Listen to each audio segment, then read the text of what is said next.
Hello, hockey world. How you doing? It's been a while. We're back in the podcast world. Just three guys' heads talking about hockey. That you can't see that anywhere else these days.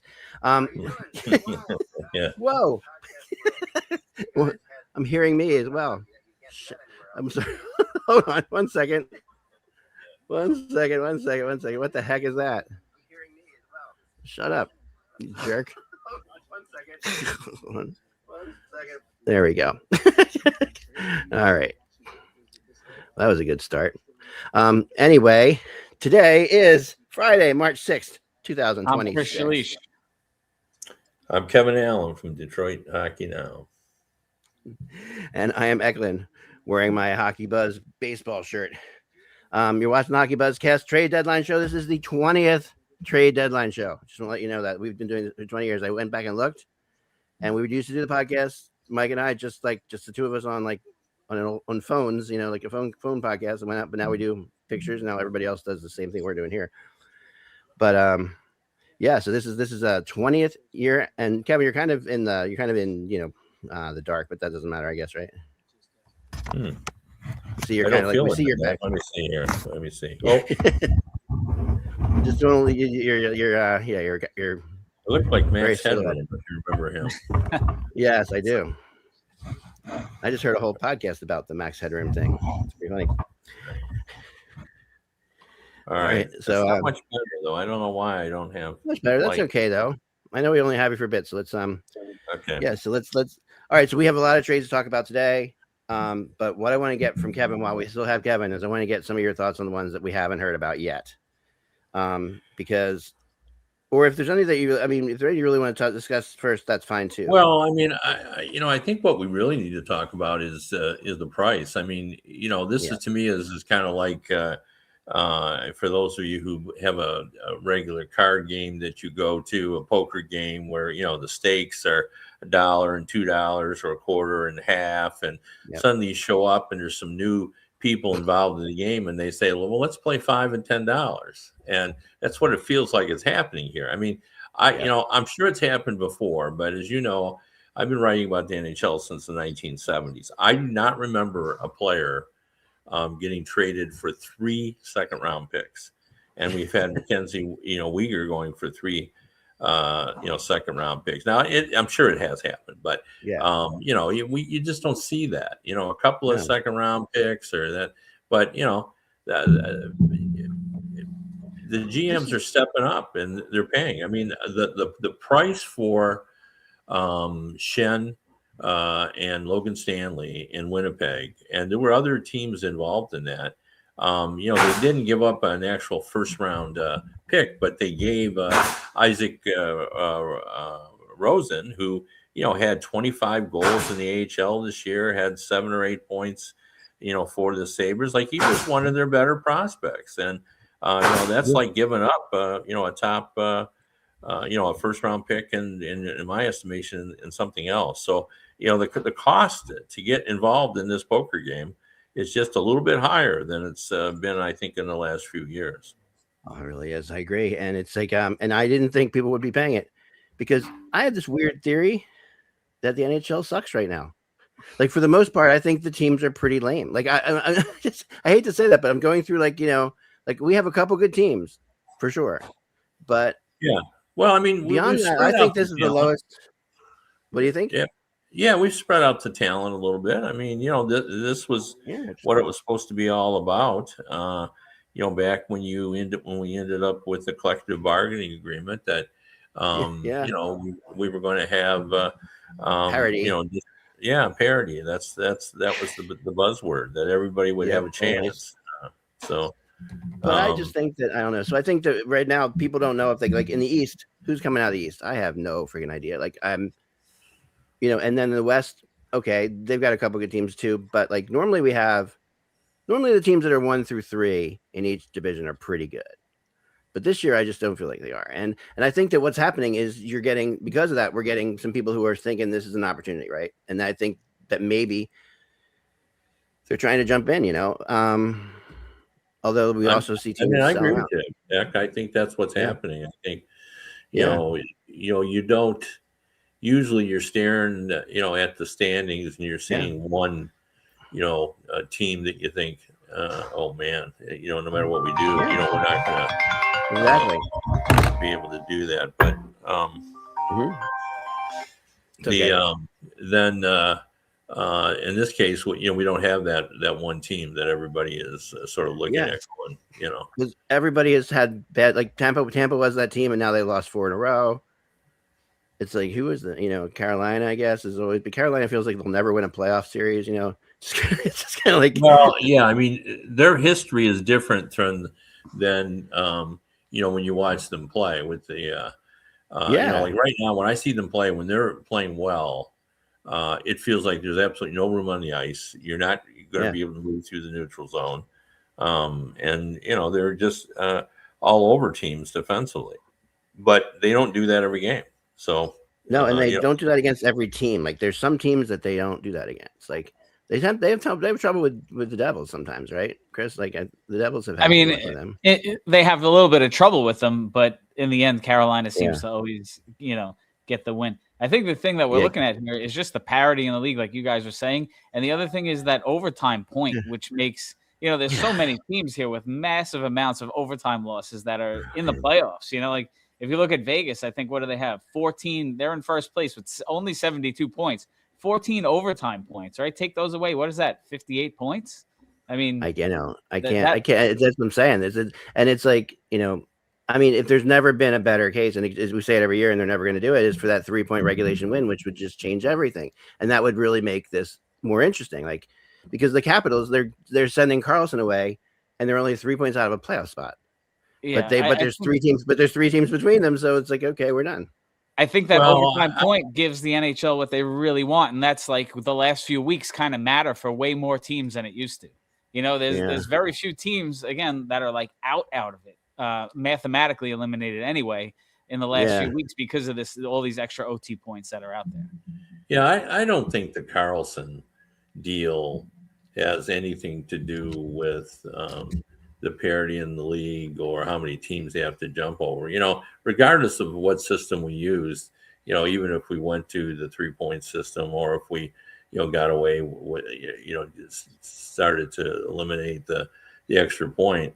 Every once in a while, teams make decisions about their roster based on how they feel in evaluating. Even when we had a 21-team league, there were always every once in a while a team that would start to do something and you're going, why are they doing it now? Well, they're with the team all the time and they make decisions. Like, I don't think Washington thought we've got no chance to get in. I think they looked at their team and said, we've gotten stale. Ovechkin is a great player, but he's, close to 100 years old. We've got to start thinking about what to do. And, getting a first-round pick for Karlsson, that seems to me they thought, well, that's the start. We'll move him out. We'll move in some younger players. We'll utilize that first pick. And, who knows with Anaheim in terms of where that pick will be. And so let's go there. But I don't think they looked at that and said, well, we have no chance. I don't think that was the decision. Kevin, are you safe? That sounds like someone's trying to break into your house. Well, no, unfortunately, I'm in the middle of a construction zone, Ben. That's okay. I can do about it. Yeah, that's just blink. If you blink, if you're in trouble, just let us know. Yeah, that's right. That's a nail gun. Just checking. Okay, cool. I'm getting back because I'm invited. Our Ryan Snow's going to jump into in a little bit. I was just inviting him as well there. All right, so let's look at some of these players. I know the Islanders had interest in Jordan Kyrou. We thought Connor Garland might be going there, but he didn't. So I think that's still wide open. Have you heard anything on any of these guys? Like Kyrou, Kane, I'll say Evander Kane's another one, right? Like these are the guys. Bobby McMahon. Any of these guys have you heard anything about? Yeah, I think all those players are kind of stuck right now, needing the urgency of a pending deadline to get them done. I don't think the teams have been willing to pay the prices, but as we get closer to 2:00, 2:15, then you're going to have to make a decision. Are you going to pay it or not? And at that point, the teams, will either accept less from somebody or the team will decide, well, we're just going to have to overpay because we need the player and we believe. Yeah, right. So I think those are players that are probably in that category, because everyone really wants both the moon and the stars for almost every player. Yeah, I mean, I know that the Flyers are asking for a first round pick, a prospect, and a player for Ristolainen. And I mean, he had a good Olympics. Give him that. They still may get that. There's still a lot of teams out there looking for defense. Like Boston hasn't moved yet. Detroit hasn't moved yet in terms of teams looking for a defenseman. I've been hearing rumblings that Tampa Bay wants a top defenseman as well. So, there's a lot of teams out there that need defense. So, and Falk is still out there as well. So I do think, we're still going to see some movement there. And, I think teams will step up and pay the price. Defensemen, especially those in the top four, it's not that far out of whack. Like in previous trade deadlines, the idea of three elements. The difference is the third element in my mind, like a first round pick and a prospect. Usually, the prospect is someone that you got to consult your draft guy to figure out who it is. Like it's a guy that it's like the worst 12th overall pick ever. Something. Well, I mean, what it normally is. It's a guy that people like better than his draft status, so they can sell that. Like we've been watching him, and even though he's a fourth round pick, we think he's going to play in the league. That guy. But the first round, prospects weren't going, and now all of a sudden, they're in play and they're asking for those guys. And instead of asking for the fourth round pick, they're trying to get both the first and a second. So it's really kind of fascinating. And I wonder too what it playing into it, like Armstrong in St. Louis, he's moving upstairs. They're bringing in his protege, and of course Barry Trotz is leaving in Nashville. So and you would think too, as a lame duck, well, maybe they won't do much. Well, I think it's just the exact opposite. They want to go out, having holding their head high and saying, okay, look what I get. I left you, 3 first round picks and a couple of seconds, and that's I'm gonna hit my bell. I have a rumor. I have a rumor that so remember I ordered this bell last year from DoorDash on trade deadline day. You can get a bell delivered to your house. All right, so I've got my bell.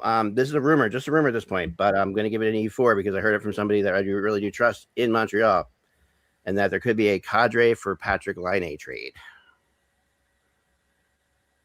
So Kadri, I don't even know what to say about that. You're not going to even use those two in the same sentence on NHL trade deadline day. So my thought on Kadri is, if you don't get exactly what you want, you keep him. Like even when you're rebuilding, want to stay there though. He wants out. He wants out. Well, so what? I mean, I'm with you on that 100%. Yeah, you don't have to. I mean, you could trade him. You could trade him this summer. You could trade him this summer. Oh, this is Jack in a box. Jack Hughes in a box, and I had to customize the teeth up there, but I like it. He pops out. Actually, one of the arena giveaways I actually got in there early enough to receive. That's hilarious. Good on Jersey. I like that. That's a good one. Yeah, there he goes. There he goes.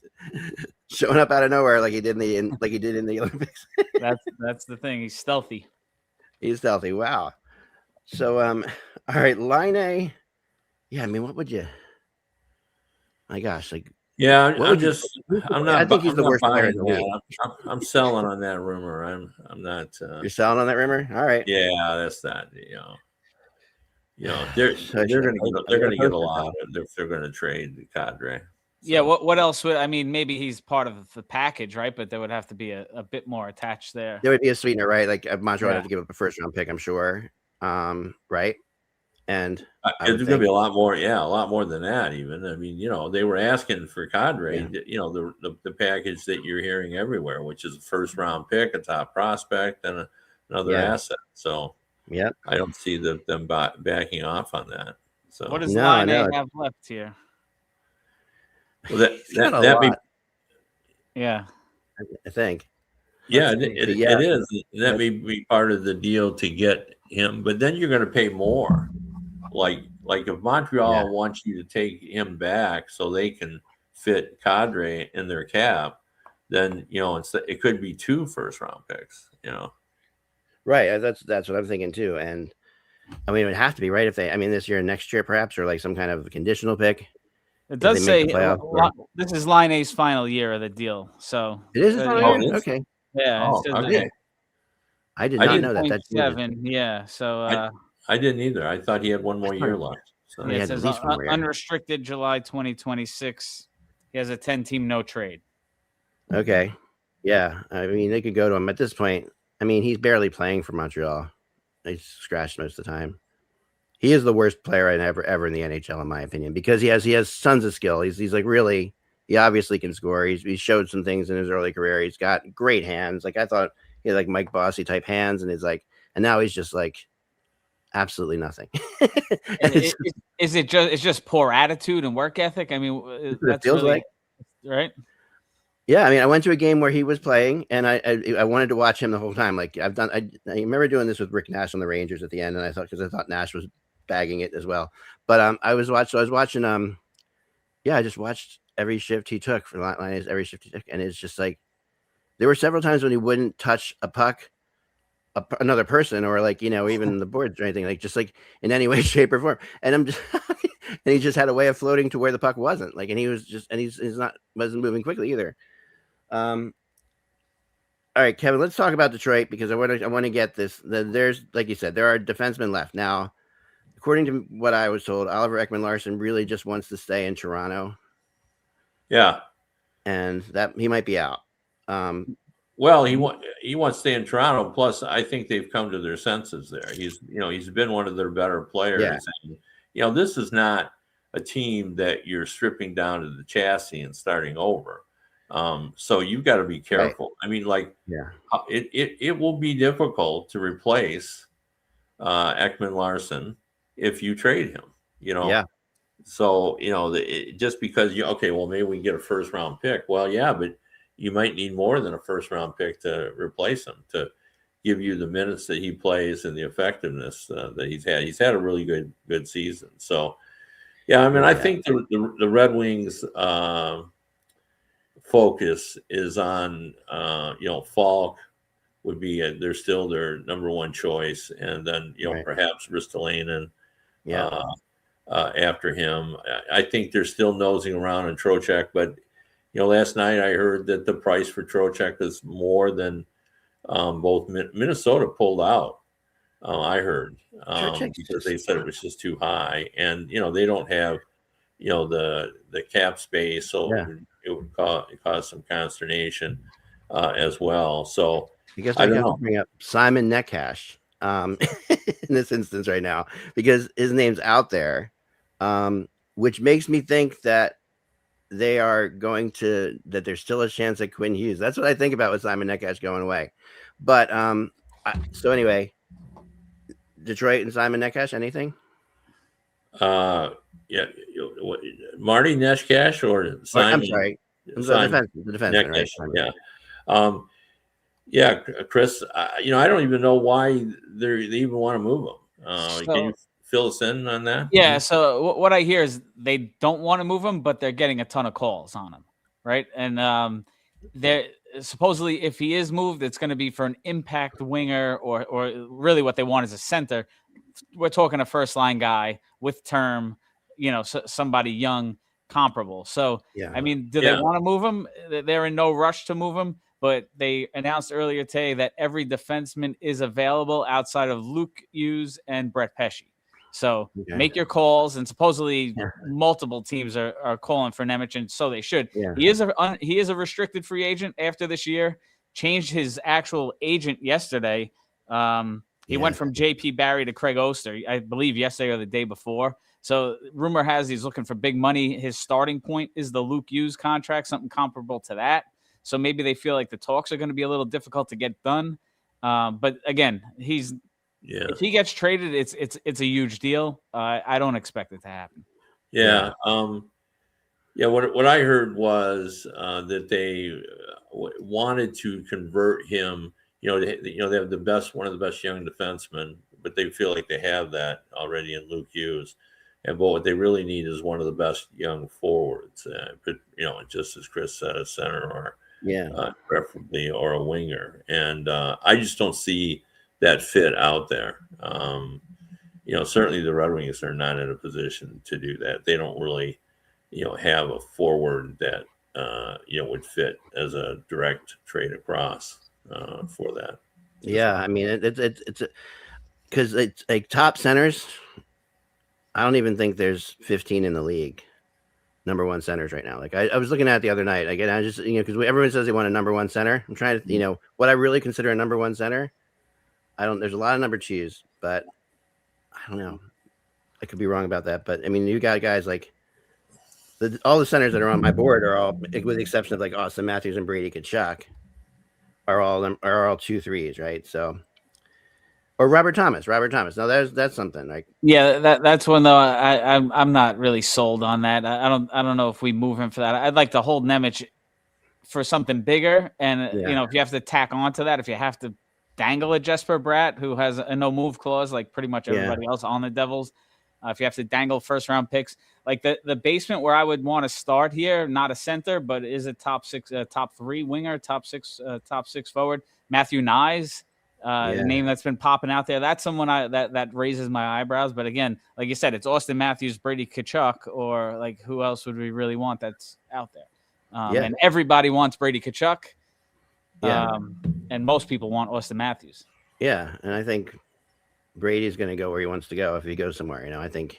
Well, the key thing I've been linking Brady to Jersey for years because that is where his home is. After the gold medal, where did he go? He stopped in Manasquan, New Jersey, and got a bacon, egg, and cheese at like a neighborhood spot.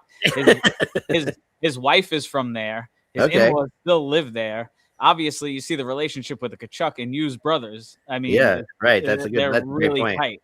Yeah. So, if he leaves Ottawa, well, it seems almost like when. It's probably not a Canadian team the way he's been treated up there, right? Yeah, that's what it feels like right now. What are the other destinations for him? New York, New Jersey is really the area where these younger guys want to be. You got Jack Hughes. I think St. Louis right now. Yeah, I think St. Louis because that's where he grew up, and his father works out there, lives there still. That's I've always felt. I think that's right on. I think he has, quite an allegiance there. He played. Not only did he play in St. Louis, he was sort of part of the St. Louis Blues youth, hockey. And as you said, his dad works for the organization. And, Tom Fitzgerald, if he's still in New Jersey after this year, though, that's their second cousin. You saw them at the Olympics sitting next to him watching the games, right? So there's a lot of relationship with the Hughes boys, the Fitzgeralds, and obviously, his home. He bought the land 2-3 years ago in Manasquan, New Jersey, and built his dream home there. So it's not, he didn't build one in St. Louis. What a strange place to build it. I mean, I'm not saying it's beautiful. Yeah, it's a beautiful place, but it's where his in-laws, his wife now is from, and where his in-laws live. Well, that makes sense. Yeah. And it's a really affluent area. A lot of celebrities now flooding New Jersey because they have that Netflix studio was just built out there. It's basically the East Coast Hollywood at this point. Also, being in Newark, these guys are like 20 minutes from the West Village. And like I said, that celebrity influence, like Jack is dating Tate McRae. He was just on SNL. He was hanging out with Olivia Rodrigo. They don't really like these young 21 to 30-year-old guys. They want to be in the mix. They don't want to be in Minnesota. Oh no, exactly. That's no. I think I'm really, we've heard that Jack Hughes is going to get offered that Quinn Hughes is going to get offered the same contract that Kaprizov got offered, right, Kevin? You've heard that? You're muted. I think. Sorry, can't hear you. I can unmute Kevin, you. No volume on your mic there, Kevin. Yeah, I can unmute. Oh, there you go. He definitely will be in the mid-teens with his next contract in the millions. And, I still think there's this would be an outside chance. But, his parents still live in Michigan, about 40 miles from the arena. We see his parents a lot. The Hughes have worked out with the Red Wings in the offseason in Detroit because they've been here, seeing their parents, and Right, Larkin, sure. obviously Larkin and Hughes are tight as well. Larkin's tight family, so he's kept. So I mean, I think there's a shot there, but everything Chris says rings true about Jersey and the relationship that the Canucks have with the Hugheses as well. So it'll be interesting to see kind of what happens.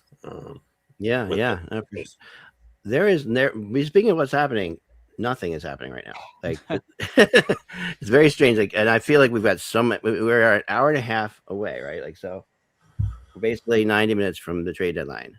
Yeah, we might have to talk about the World Baseball Classic or something. I don't know. Oh, good Lord. Yeah. Now we got a lot of, I got some fun things to talk about, but I think that, that's nuts, isn't it? Because I have still 30 people on my rumor chart that haven't been traded, and they're not all going to get traded, but normally when this ends, I have like 5 or 6 left. Didn't that last year? Didn't that but I think everybody last year got traded a little earlier, right? So it was earlier. It was here again, and there was really no action. What was it? And the Marchand thing, I think, came down after we were off, right? No, that came down with us on. That was the only thing I broke last year, which was kind of a good one to break. But that came on while we were on, and I was talking about that the whole show because I kept saying I had a feeling on that one, and I don't know. We'll see how this one plays out, but I don't think the teams are that excited about Vinny Trocheck. Just the reality is like that.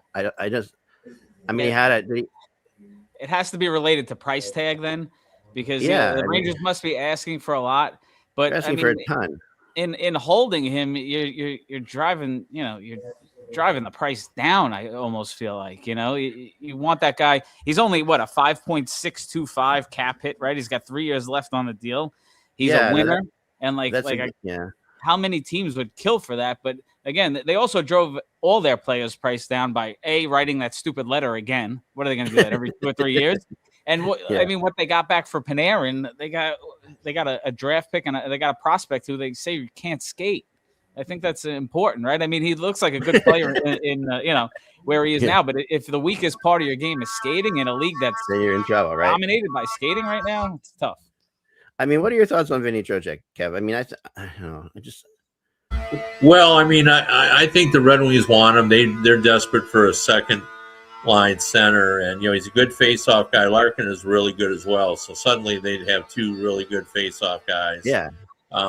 He's a penalty killer as well, and they like that. I mean, Yzerman likes guys who play the way he did in the second half of his career when he was, kind of the gritty 2-way guy. So they like him quite a bit, but they're also not going to overpay for him. I mean, Yzerman's pretty conservative when it comes to what he's willing to pay. Like, he's not a guy that overpays. So, I mean, we'll see. And, he's really committed to his prospects in his draft. So they're not going to part with, like Michael Brandsig Nygaard, the Norwegian, who's, playing very well in the AHL, or Carter Bear, who's been on a phenomenal tear in the Western Hockey League. I don't see either of those guys being traded. I'm sure the Rangers have, asked about both of them. I mean, the Norwegian Brandsig Nygaard is a very physical player, in addition to having a really good shot and a very quick release. So I'm sure that's where the conversation has started, and it probably didn't get anywhere because of that. I think the Red Wings will give up their first-round pick, which would be the first time they've done that under Yzerman. But they've missed the playoffs for 9 years. Like, there's some, even though Steve Yzerman often says that he doesn't pay attention to fans, like, he's, I'm sure, well aware that the fans expect him to do something. And the people above him, I mean, they have to be getting some heat about this. I mean, it's like, well, that's hard really to know. I mean, the Ilitches, but 9 years is a long time. The Ilitch family, but Michael has passed away. But Mike Ilitch and Marion, who is alive, they view Yzerman almost like a son. So I think that if Mike was here, I would say he was in absolutely no trouble whatsoever. Chris is a little bit more of a corporate guy. He's now the guy, the son. But I mean, we'll kind of have to see. He could always be moved up to president, right, or something like that. Like, put him in that kind of position to move Yzerman to president, and bring in another GM. I don't think Yzerman would accept that. So no, okay, no, that's not his thing. he's not a guy to sit around and do nothing and watch the guy under him do everything. That's not him. So I got you. I know you have to get going, Kev, but thank you very much. And for those of you who've guessed the various sounds coming from Kevin's room today, I think we have some kind of saw. Sounds like one. Oh no, that sounds like a whip. Yeah, we're trying to figure it out. Have a safe trip. Thank you, Kev. See you, Kevin. All right, so we'll be joined by Jay from the Leafs at 1:30 as well, so he'll be coming in shortly here. But yeah, that's really good information on Brady Tkachuk. Like I did not know that at all. There's a lot there. I mean, like I said, he's married already, but a lot of these other guys, Luke Hughes isn't married, Quinn Hughes isn't married. Yeah, the Tkachuk boys are. So that's another thing. But Jersey's the place to be, and again, 25 minutes from the West Village, where Taylor Swift hangs out, and Paul Skeens and Livy Dunn are getting a place, and Aaron Judge lives there. Aaron Judge, who talked about the Jack Hughes goal the other day, and that's what inspired them in the World Baseball Classic. Yeah. So even on the Kachucks podcast, they were talking about how they really want to meet Judge, and I could guarantee that happens, especially if both win gold. The Saturday Night Live thing, though, that put the Hughes boys on another level. And, New York City, despite all the criticism, it's still the place to be. And, no, it's always the place. It's always on. It's an amazing city. I mean, it's just like, despite hating all the sports teams, it's the greatest city in the world. It's like maybe you don't want to play for the Rangers, and nobody blames you there. Everybody I've ever talked to who's played with the Rangers absolutely freaking loves it. Like they say they treat you like royalty, but there's nothing. They say there's nothing like walking down the street because they have an apartment in the city or whatever. Like Laidlaw, our buddy, used to walk there all the time. Like it's like they just walk to the games. And people are no one really bothers you on the streets. It's like yeah. Well, I think now though with Chris Drury there, sentiments probably changed a little bit. They don't hold back on the amenities for the players yet at all, but the way he's done things the last few years. Yeah, these letters, like you said. I mean, I'm with you on that 100%. It's just like I'm trying to relate it to something else I can think of. Like it's like yard sale. It's a yard sale, but it's like sending a letter to your current girlfriend saying, good, but not, but I'm still. It could be a little while before it's really good, so I'm going to be dating other people. Yeah, you know what? It's not even a yard sale because that's like, we're cleaning all this shit up out of the house to make it better. It's like an estate sale. Someone's dead, and we got to get this all out. Someone's dead. We got to get this out. Yeah, I love that. Oh man, I'm taking. So Foligno, we talked about that already. We didn't talk about that, but the Foligno brothers are finally together. Minnesota's tried to do this the last 4 trade deadlines. So yeah, well, they finally got Nick. They'll have 2 brothers together because they're not getting the other ones. Right. There you go. And they also traded for Bobby Brink, in Philly's Bobby Brink. I like that. It's an interesting trade, so my friends in Minnesota say I'm the guy they got who is Jirasek. Yeah, Jirasek. Yeah, it's number 6 overall. I remember that name in the draft. I think the Devils had, going into that draft, might have had a shot at him. The moment of Jirasek that everybody probably remembers if you watch the World Juniors is like that. He's the one who scored that crazy between his leg goal in overtime against Finland. I think that was an amazing, it was just like one of these crazy, because it was a 3-on-3 overtime and he ended up in front of the net by himself and he did this nuts, and that's a lot of people remember. Now my friends in Minnesota are thrilled about this because they're not too keen on him. Yeah, but it depends what you're playing with. Minnesota's defense is fast. I mean, it's like, so it really is a hard thing to say. Yeah, it's great. You look at the numbers for Jirasek. I think he has 85 games played. He's like a -8 with 11 points. I think he had 0 points in 50 games this year. Yeah, something like that. Yeah, which is 25 games this year, 0 points. It's just the way young D-men. I mean, like you look at Luke Hughes and Nemec, how they've matured quickly. But then you look at Matthew Schaefer. I mean, there's no more acclimating yourself to the league. That's such a rarity with defensemen. Defensemen are like 23, 24 before they really are. Yeah, which is why I like to defend Luke Hughes till the death, because I still call him Hall of Famer Luke Hughes, because I look at the pedigree, look at the size, look at what he's done already. I mean, and he's only 22. I know, that's insane. It's totally insane. He is.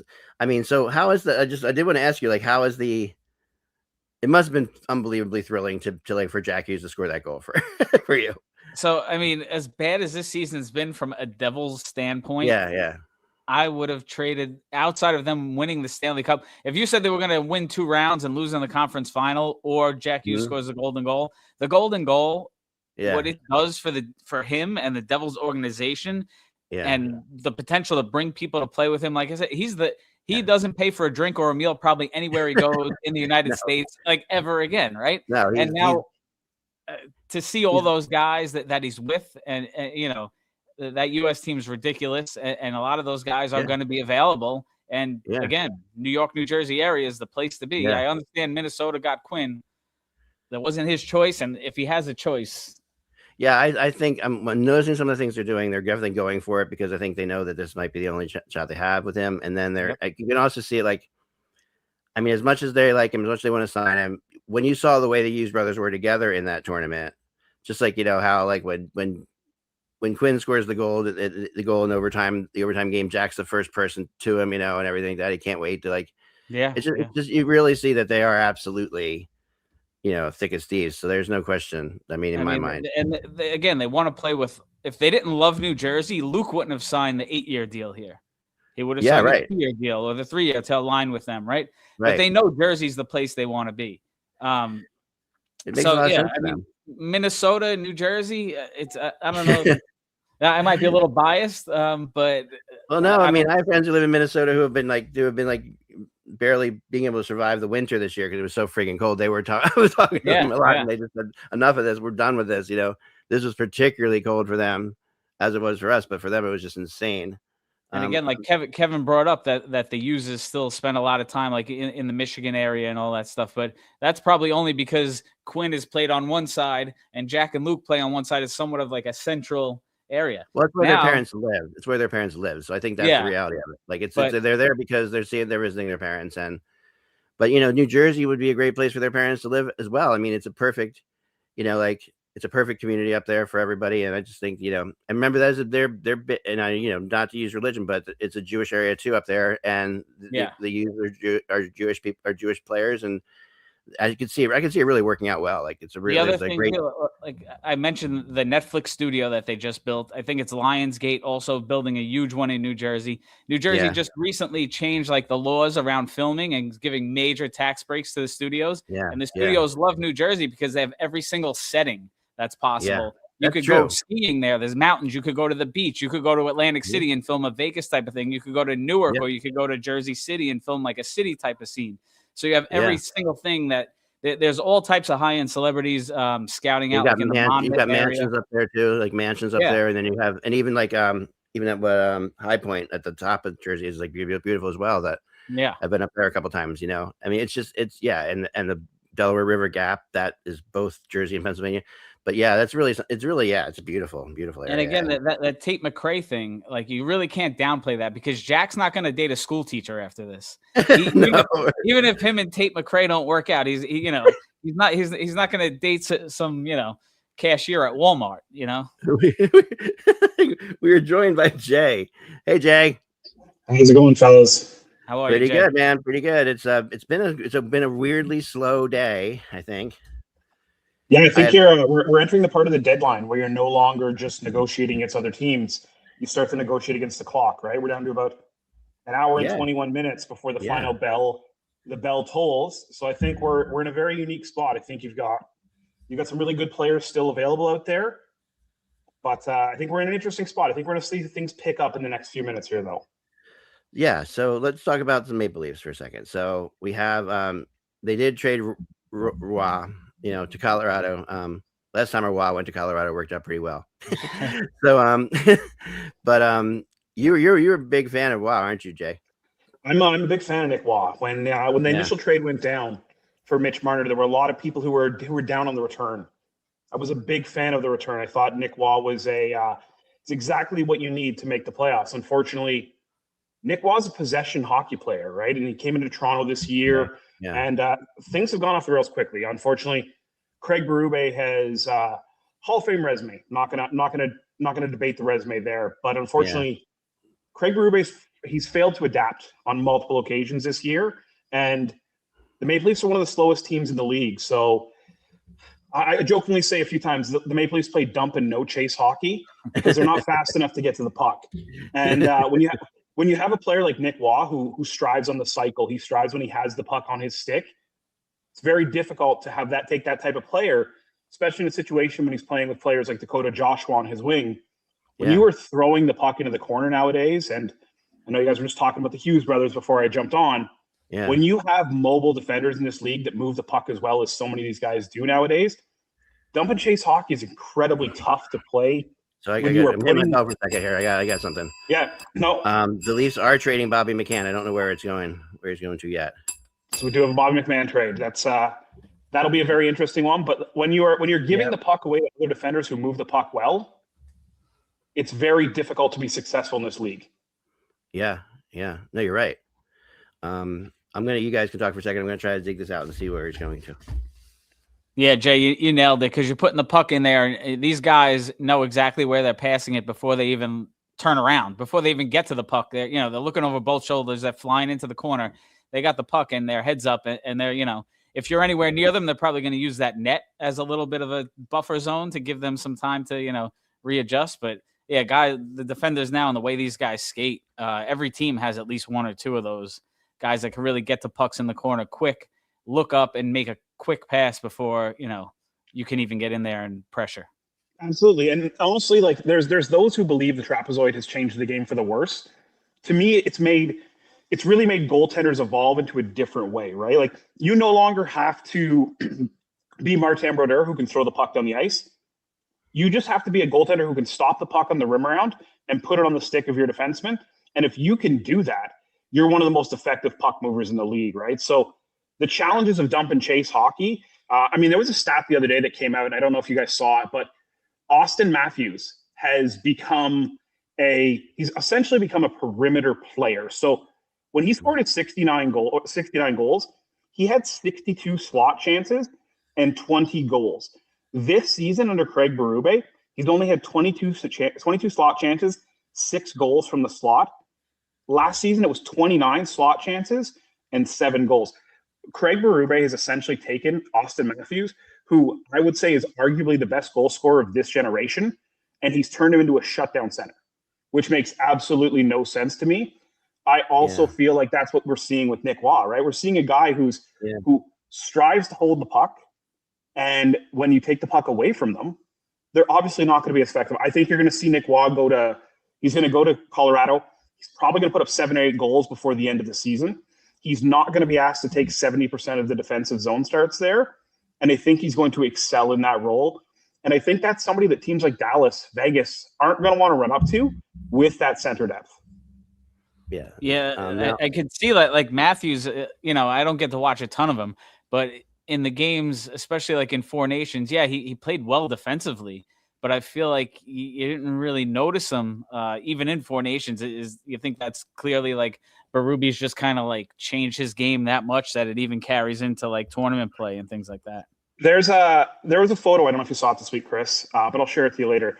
Austin Matthews in the locker room, and he has that right shoulder heavily taped with KT tape. There's clearly an injury there as well. And when you rely on your ability to get the puck off your stick as much as he does, that's obviously a problem. And then when you're playing a game where you don't benefit from you're not being the benefactor of being in the center of the ice, you're chasing the puck around the outside, obviously you're going to lose out. I think we saw under Sheldon Keefe, who unfortunately is coaching your team now, but there's so much that goes into these stylings, and I think good coaches can implement their style. Great coaches implement a style for their team. And that's what we're seeing with Craig Berube is he has not been able to adjust. And I think that's put Toronto in a tough spot this year. Yeah, it's funny. The team that's possible right now that, from what I've checked, and I haven't been able to get anything confirmed on this, but it could be LA. LA would make a ton of sense with the injuries they've had to Fiala, a couple of the other guys that have gone down there. One of the key elements to the Leafs trade deadline, guys, is they still have 3 retention slots. And Chris Tanev on season ended. Actually, it's probably Colorado. Sorry. Probably Colorado. Yep. That'd be an interesting fit. I think that the Leafs still have 3 retention slots. So if you're thinking they're going to move Bobby McMahon, Scott Laughton before the deadline at the bare minimum, that's 2 of those slots. They still have the ability. I know teams can't double retain anymore, but there's still an ability for teams to retain 4 other teams. So the Leafs still have that salary cap slot and a ton of money coming off the books. Oh yeah, for sure. Also, in Nashville, we have this thing's freaking me out. It's hilarious. All right, in Nashville, we have a couple guys who are missing practice right now, and in Holla and Marchand who are just being held out. They would love to move Marchand. He's been a mess there. He really has. Like, talking to people, he just hasn't fit in at all. Like, with the team, with the city, with anything. And is he a center, Marchand? I believe he's played some center, but I don't think he's an established center. Yeah, I don't think he is either. I feel like same goes for Holla.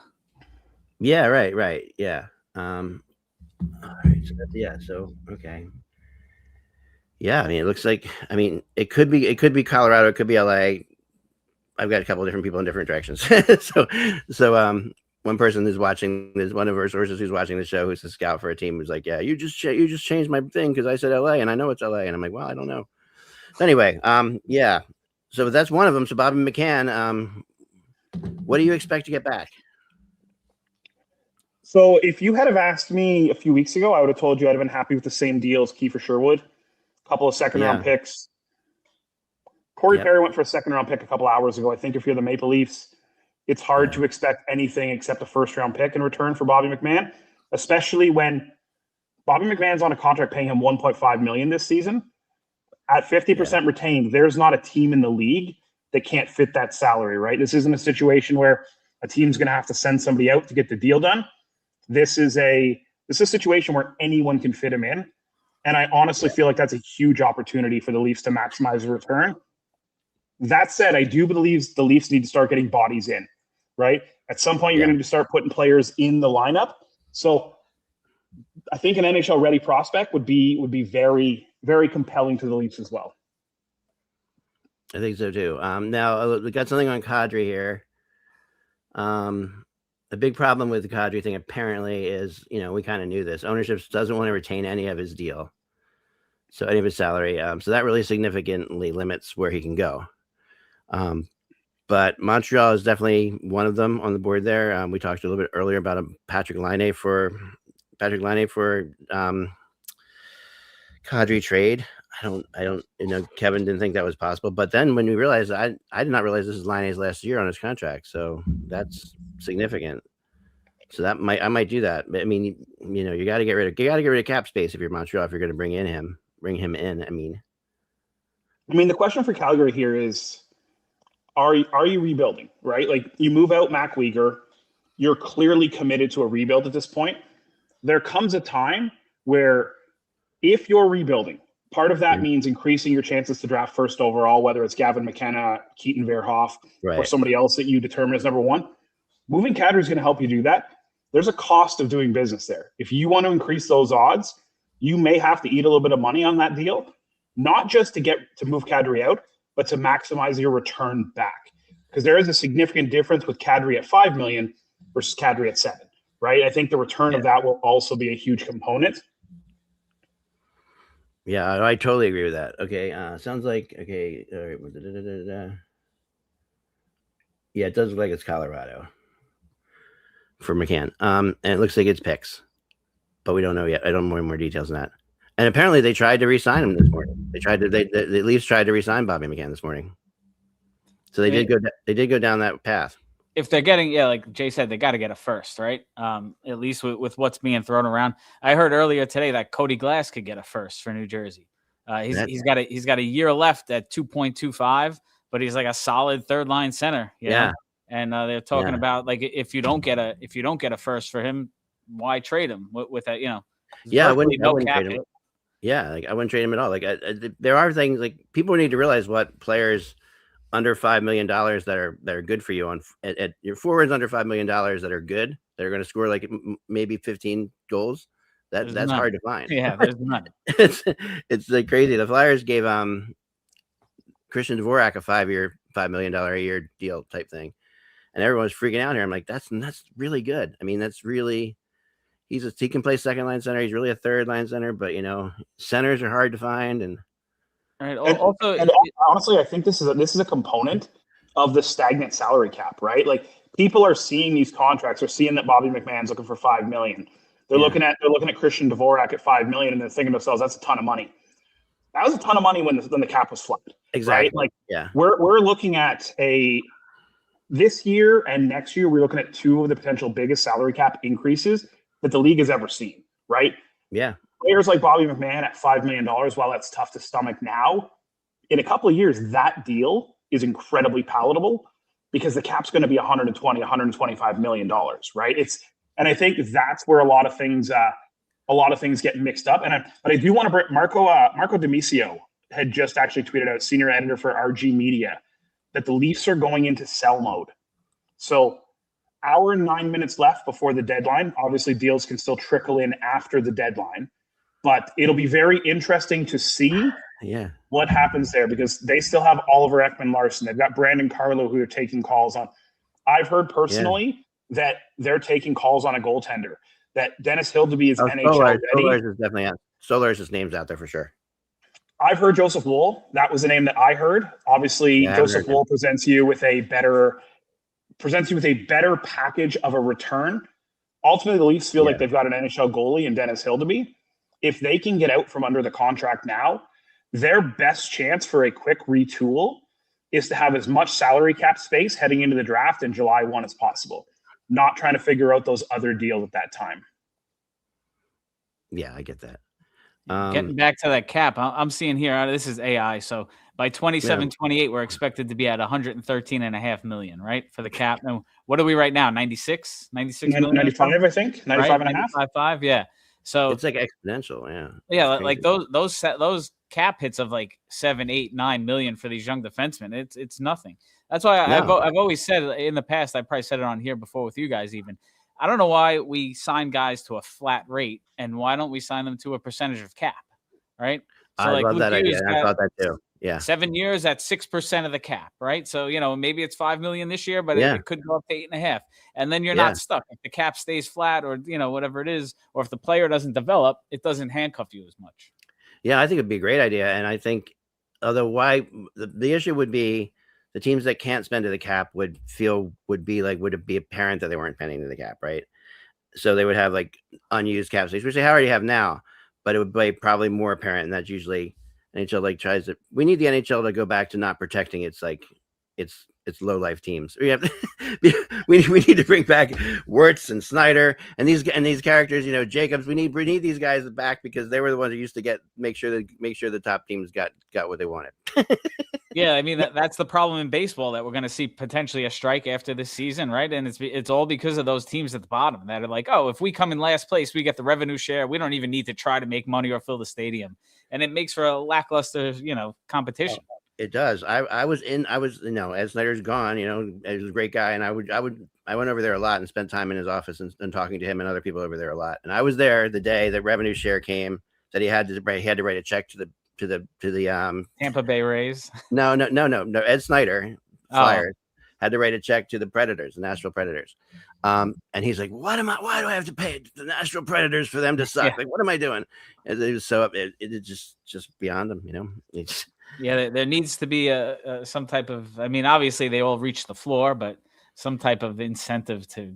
Oh yeah. And there used to be a big fight about Buffalo not charging enough for tickets that they could, that their revenue was low, but they were selling out. So all the other owners were like, you're selling out, you got to charge more. If you're not making enough money when you're selling out, that's not on us. It's on you. You got to make, bring in tickets. So there've been so many of those things. I wonder about Buffalo, right? Because they just popped on the scene this year. Finally, it seems like with virtually the same guys, but all of a sudden everything's clicking. Sorry, we have a trade.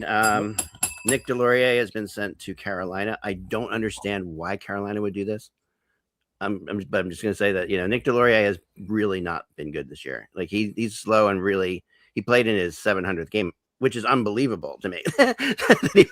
But he's a great guy and a really good locker room guy. and he's one of those guys who's tatted up completely, so he's just a funny guy, and he's like, they love him. But man, yeah, to Carolina, huh? I don't know. Is that just like a little in case anything gets out of hand in a playoff series? Maybe they dress him. If not, just ride the bus and drink the beers. Right. That's what he's gonna do, and he'll be around. Yeah. He's good around the team. He knows with space. Like he knows he's not like an everyday player. Yeah. He's just one of those guys. He's definitely a rental. Yeah, they're buying thug insurance essentially. Yep. I'm not even sure if it's a playoff move, Chris. I'm not even sure if that his role is just going to be down the stretch. Right.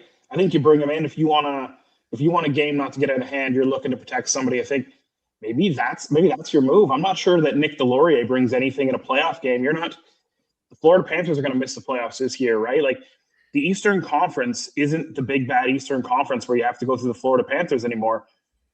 Maybe you think that's a move to combat the Lightning, but the Lightning aren't that go into your barn and push you around team either anymore, right? They're very used to get pushed around by Florida.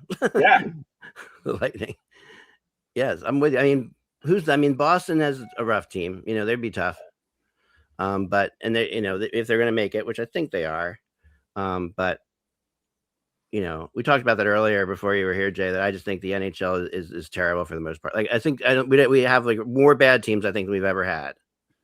I hate to say it, but and some teams are benefiting from it. Like Anaheim, no one in the Pacific Division would make the playoffs in the East. So let's just start there.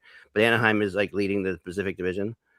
But no one in that division would make the playoffs in the East. That's just unbelievable when you think about it. I think like to that point, like I know things are bad in Toronto, and a lot of people are pointing to the departure of Mitch Marner, right? Yeah. If you look at the Vegas Golden Knights are first in the Pacific with 72 points. The Leafs are in teardown mode at 65 points. There's 7 points between the two teams. There's a 4-game winning streak, right? And Vegas is feasting on teams. Loss. Yeah. Vegas is feasting on teams like Vancouver, Calgary, even San Jose, Seattle, Los Angeles. Like in the Western Conference, you're a buyer. Yeah. 6 points out of the playoffs. Right. And the Leafs, who are 10 points out of the playoffs in the East, are at a point where people are wondering, is this the year you move Austin Matthews? Is this the year you move away from William Nylander? Like, how do we tear it down to the studs, right? The parity in the league isn't what it once was. And I think the parity we were looking for is high-level talent for everyone. Is it what it is? It seems more parity-ish or whatever, paritable, or I don't know. But it seems more but the parity, but these aren't good. This is not like good parity. We're talking about like the mediocreness of a lot of teams is very like, and I watched the most, and this is the other thing, like, and I'm going to keep pounding on this 3 points per regulation win thing, but I watched the most boring hockey game I've ever seen the other night. Like, and I'm sitting there and I'm at the game, and it's Utah and the Flyers. Utah's in the final wild card place. The Flyers are 3 points out of a wild card spot. Both teams, very important game. Both teams want to get a point, and both teams they just should have started with a shootout and called it a day. Like they neither team took a chance. The whole game was like there were 8 shots after 4 apiece after the first period. It was just like they're trying to get their point, and then they'll be lucky if they get their second point. And that's. I can't. I mean, why are we letting the NHL?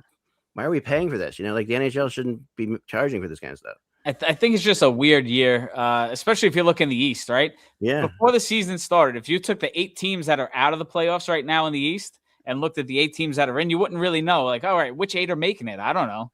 It looks, you got Columbus, Ottawa, Washington, Philly, Toronto, New Jersey, Florida, and the Rangers are the teams that are out. If you in the beginning of the season you said that was the playoffs, you would say, oh wow, all right. Exactly. I mean, and it's just like, to me so March or so could be heading to Montreal. It's another one. Yeah. So I've heard he's French, right? But I don't know. He's such a weird player because he was in Columbus originally, not good, and then he gets picked up by Vegas and becomes a star, like just complete star. Like everybody, he's just part of that. He's part of that duo that's just ridiculously good, and they go to a final and then they win the Stanley Cup, and then he gets a big deal, And what's really funny is so I talk to Stephen Weeks on on Twitter on DM sometimes, and I was looking at the last time I talked to him, and the last time I talked to him, he was really pissed off that New Jersey didn't get Stamkos or Marchand. Like he was like saying, "Oh man, we were so close. We were so close." And I wrote it back. I'm like, "So what do you think about that now?" And he's like, "Oh man, we were so lucky." Yeah. So like the Marchand thing, I really wanted him when he was a free agent as well. And then Stamkos, I think he would fit in really nicely with Jersey. Just imagine Jack Hughes feeding him instead of I don't know. Whoever, Dawson Mercer, the guy who skates out there with a damn pool noodle. It looks like it's like every puck just rolls off his stick. Guy can't find the net. Looked like he was going to be a 30-goal scorer. And and remember how they wouldn't trade him? Like that was like the big thing. Yeah. We won't trade him. We won't trade him. We won't trade him. The only thing I could say about Dawson Mercer, hasn't missed a game since he's been in the league. I think he's at about 392 consecutive plays. Really, that's something. Yeah, that's something. But out of 390, about 300 of them, I didn't even know he was playing. So, it's that's typical. That's funny. Double-edged sword there. 27 goals in his sophomore year, over 50 points. It looked like he was going to be like the thing they really needed. Yeah, I remember we had on this show like on a couple trade deadlines, like he was untouchable, and everybody said the Devils want to make a trade, but they can't. They were not going to. Everyone wants Mercer. I remember that whole. It was always Bratt and Mercer. Everybody wanted those two guys, and Bratt though has turned into a hell of a player. So I would trade him in a heartbeat. Why would you trade that for Bratt? So I think a part of the reason that this team struggles is they're a little soft, and there's like too much European hockey. And Jesper Bratt, when he's not putting the puck in the net, is not a noticeable play. When Jack Hughes was out this year, you needed Jesper Bratt to grab it and go, and he did nothing. I think he went about 14 or 15 games without a goal. Wow. He's had a bunch of secondary assists this year, which kind of make his numbers look better than they actually are. Mm-hmm. But I said Jesper Bratt is the ghost when needed most, because he just was absent. I mean, Jack Hughes is out. You got to step up and be that guy and do something, and he just couldn't get it done. That's crazy. That's crazy. And they need to change that core a little bit, at least. You got to move somebody out, and I think. Yeah, but he has the no move clause like 14 other New Jersey Devils do. Yeah, like like everybody does in the NHL right now. It seems like. I mean, the no move clause is everywhere. That was for Philly. Marchand, thoughts, Jay? I feel like it's an interesting situation. I think that Montreal has fallen off, right? Montreal's in a spot now where they're looking to make the playoffs. They're working hard. I think they've probably spent a lot of time talking about Robert Thomas. I don't think that's going to happen for Montreal. I think Marchand is a move for the sake of making a move, right? But at the same time, earlier this year, they brought Alex Tessier home, and he has unlocked the fountain of Quebec. So, I mean, maybe there's a market there for some home cooking to deliver. I think, and the trade deadline is it's always tough because you can't just judge a move. You have to judge a move by what it costs to make that move, right? So, I mean, Marchand this year is 11 goals, 7 assists in 43 games. But he's also a -20. And that's a team that's a guy who over his career was relied on heavily in Vegas. So for me, it's going to come down to what that cost of acquisition is. If he's going to Montreal, which I don't think it's official yet, but if he's going to Montreal, I think it's going to come back to what Montreal gave. But I honestly believe that Montreal's biggest opportunity here, maybe a goaltender. I mean, I would be surprised if Montreal hasn't circled back to talk about Jordan Binnington. I think they have a lot of goalies for the future, but things haven't been great in goal for Montreal this season. What about Bobrovsky? Bobrovsky's another one. Bobrovsky's another. I think for them, I mean, the luxury Montreal has, they've got Patrick Laine, $8 million salary, ends this year. Yeah. If you find a team willing to take that on, you can make almost any trade you want in the league, right? But Montreal this year, and I'm a Leafs fan, so I'm sure I'll get heat for saying this. Montreal's early success was driven by their ability to finish games in overtime. They had a lot of 3-on-3. They have 9 overtime wins this year, right? So that's 9 additional points by winning games in overtime. They've scored 213 goals, but they've given up 200. If that team wants to find a way to win in the playoffs, they need a goaltender. I know Jacob Dobish is a goalie of the future, But they need somebody now to keep the puck out of the net, and I think that's their biggest need. That is, I think. I mean, I think, and now why I think Marchand might work there is he definitely plays. He's definitely a speed player. Like if he plays with speed, that was what Vegas did. That's why Vegas was so good. Montreal plays with as much speed as anybody. They are a fast team. So maybe, but yeah, I think a goalie is better. So apparently, I'm just talking to my sources. It's pretty dead on Ristolainen right now. So I know Flyers fans aren't going to be happy about that, but they're not going to. I mean, the thing about Risto is he has another year still on his contract after this year. So that's why one of the reasons they're trying to get more from him. You know what I mean? Because he's only at $5 million next year, which is like, that's really significantly good for a guy who can hit and a guy who can, he and a right-handed, he's not great offensively, but he's a good first pass guy out of the zone. He's good at that. Sorry, Eck, it sounds like Timothy Liljegren is going from the San Jose Sharks to the Washington Capitals. Liljegren.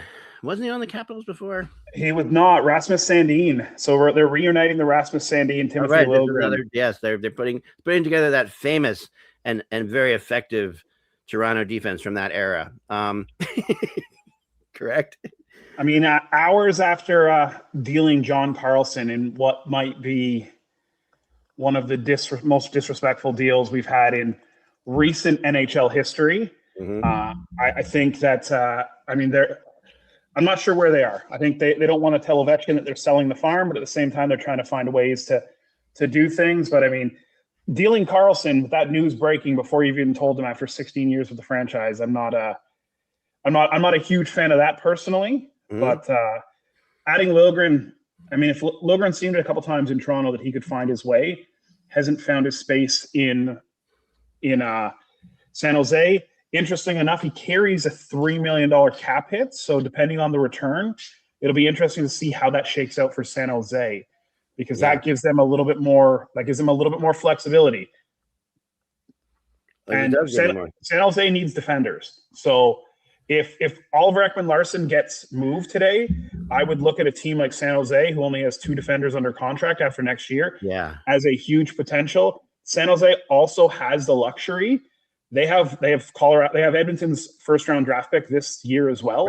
Right. So it would be interesting to see what San Jose does, because I think you need to give, whether you make the playoffs or not, you need to give Macklin Celebrini the supporting cast. that truly gives him that playoff push experience. Totally agree. I mean, and he's ridiculous, So the Flyers have claimed Glenn Denning, who I guess is the Flyers claimed because every team has to have him at some point. Take him.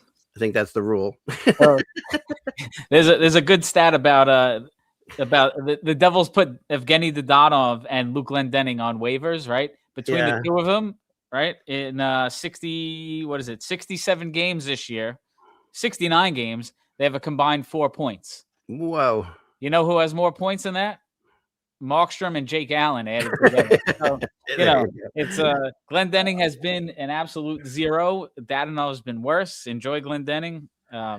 0 goals, 4 points, minus 11 in 52 games. Next up, Braden Shen to the Islanders.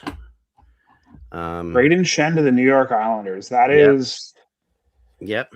What's going back? I don't know. I just was told that part of it. They need something, because they kind of been in the playoff picture all year, and now it's getting a little tight. Columbus is right up there, 72 points, only 61 games played. The Islanders have 75 points with 63 games played. So Columbus is 3 points back, and just and 2 games in hand there. So right, yeah. And I think this is the interesting part of the deadline. I think this is where things start to really kind of shake out, Chris. Now it's time to start looking at those teams who are at the bottom of the playoffs. Like, you're jockeying, not only jockeying for playoff positions, you have teams that are jockeying for lottery positions, right? These are the sort of moves that can seal you into these positions. Like St. Louis is at 55 points. They're currently third best draft lottery odds. They're tied with Calgary for 31st overall, but they're 5 points removed from 27th, right? Like, that takes Jordan Binnington standing on his head for 3 nights. That's what separates these bottom feeders apart, right? Obviously, with the lottery, you can't guarantee your spot, but what you can guarantee is the best odds to change your franchise. And if you're looking to do that, I think you need to really look at these players like Brayden Shen. I'm sure Brayden Shen might feel like he should have waived that no trade clause last year. But and that'll be the interesting component here too, we've already seen it multiple times, is how many teams this week alone have we seen where it's, hey, this deal is done, and then it wasn't. So I think we need to be it'll be interesting to see if anything gets done. One point last night, I was told that the Islanders were trying to get Thomas and Kyrou. Mm-hmm. That was out there, and I mean, what would that cost? Like, how are you going to do that? What would you do? Everything, your entire farm system, take the players in the arena too? I mean, because they listed the players that aren't like available, and and it's not that, and they all the players you'd want, like Barzal, these guys aren't available, so it's like Schaefer, Barzal, and and your goalie, Sorokin. So I mean, they'd have to give up a ton, and I think it would be interesting if those two move together, because they do play on a line together, and they are. And if you look at it, like Thomas is an assist machine and Kyrou is a goal machine. So that's what they do. I mean, you'd be getting two guys. I think they're locked up at identical salaries, right? At what do they have? 8.125 each of them. Yeah. Both of them have term left, and 26 and 27 years old respectively. That would be phenomenal. But who has what do you give for that? I don't even know where to start. Yeah, that's like, I mean, two first round picks probably to start with, and then you'd have to have some Islanders have some prospects, I guess. I don't know the prospect list as well as I should. That's the one part of hockey I just don't have enough RAM for. Yeah, that's and funny enough, like Chris, this is a tightrope that you really need to walk. You and I had this conversation earlier this year about Quinn Hughes, right? The Devils have prospects, but knowing when to move your prospects in the NHL, that is truly that's the antithesis of the role, right? Like figuring out the right time. Only one team wins every year. So finding the time where if New Jersey had made the move for Quinn Hughes and things continued down the path they're on, that pick going to Vancouver, you're not protecting a pick for Quinn Hughes, right? Like that's all there is to it. So making sure that when you make a move and you're giving up these NHL ready prospects, or you're giving up these picks, you need to make sure that when you're swinging, you don't miss, right? You're not doing this for 4 extra playoff games. Yeah. That's the idea here. And like, you have to be sure that those two players are going to fit into your organization. And for me, like, I'd have to ask, like, this isn't a situation where you're adding one player that you think is supplementing your core. Yeah. A move like that becomes your core, right? Like he immediately moves in with Matthew Schaefer as a part of your core. Definition of your team. I mean, Brayden Shen does it. If they're just going to do with Brayden Shen, I mean, and I love Brayden. He's a good guy. I knew him really well when he was in Philly, and he's a really good guy. So the Leafs have traded Perot. No, let's see. Hold on. Nope, I don't think that's real. I have a Leafs trade Twitter thing on my thing. So it's just because I kept expecting at some point they're going to do something, but I don't trust anybody but my sources at this point. 45 minutes to go, and you still got Scott Laughton out there. He's going to go somewhere. I will say this: Brad Treliving likes to make his moves late, right? Last year when the Brandon Carlo deal broke, we were sitting there and we were thinking, okay, it's over, right? That trade didn't roll through until after the 3 o'clock queue. You're right. As long as that trade is in the queue before that 3 o'clock deadline, you can have those deals pushed through. So it'll be very interesting to see what some of these GMs are doing. I think the Maple Leafs have a lot in the fire. I know we've heard Oliver Ekman-Larsson. I've heard Simone Benoit. We've heard Scott Laughton, Steven Lorentz, all these names out there. Yeah. At some point, you got to put pen to paper here, right? Like, unless you're pairing these players, maybe there's a team out there that says to you, you know what? I don't have the interest at your asking price for Scott Laughton, but if we can find a deal for Scott Laughton and Bobby McMahon, I can make it work, right? So This is where things start to get interesting. You're 48 minutes to that deadline, or 46 minutes to that deadline, and now things are getting interesting. I think I think Brad Treliving's already on the hot seat. If Brad Treliving doesn't make the best of this, like not only the Leafs are in a bad situation. But I agree, but tree-living at the is gonna same be time, on. I always feel bad for GMs when that happens, because it's like, I know they could move those guys, but maybe he's getting real dirt, real nothing for it, and it's like, at the same time, you don't want to move a guy. Like, I remember the Flyers were trying to move Claude Giroux at one point, and they were getting nothing for him. And it's like, and I actually talked to somebody at the Flyers, and like, yeah, you don't want to trade a guy who's been like your franchise, like Claude Giroux. It matters that they get something for him. Like, even to Claude Giroux, it does. Like, he doesn't want to be traded out, like, and for nothing. Like, it's just like something. They end up getting a first round draft pick. They got Tippett, and they got a lot for Claude Giroux. I think it's a different situation though. Like when you're looking at players like Laughton and McMahon, right? Like, these are guys that have been with the team a short time.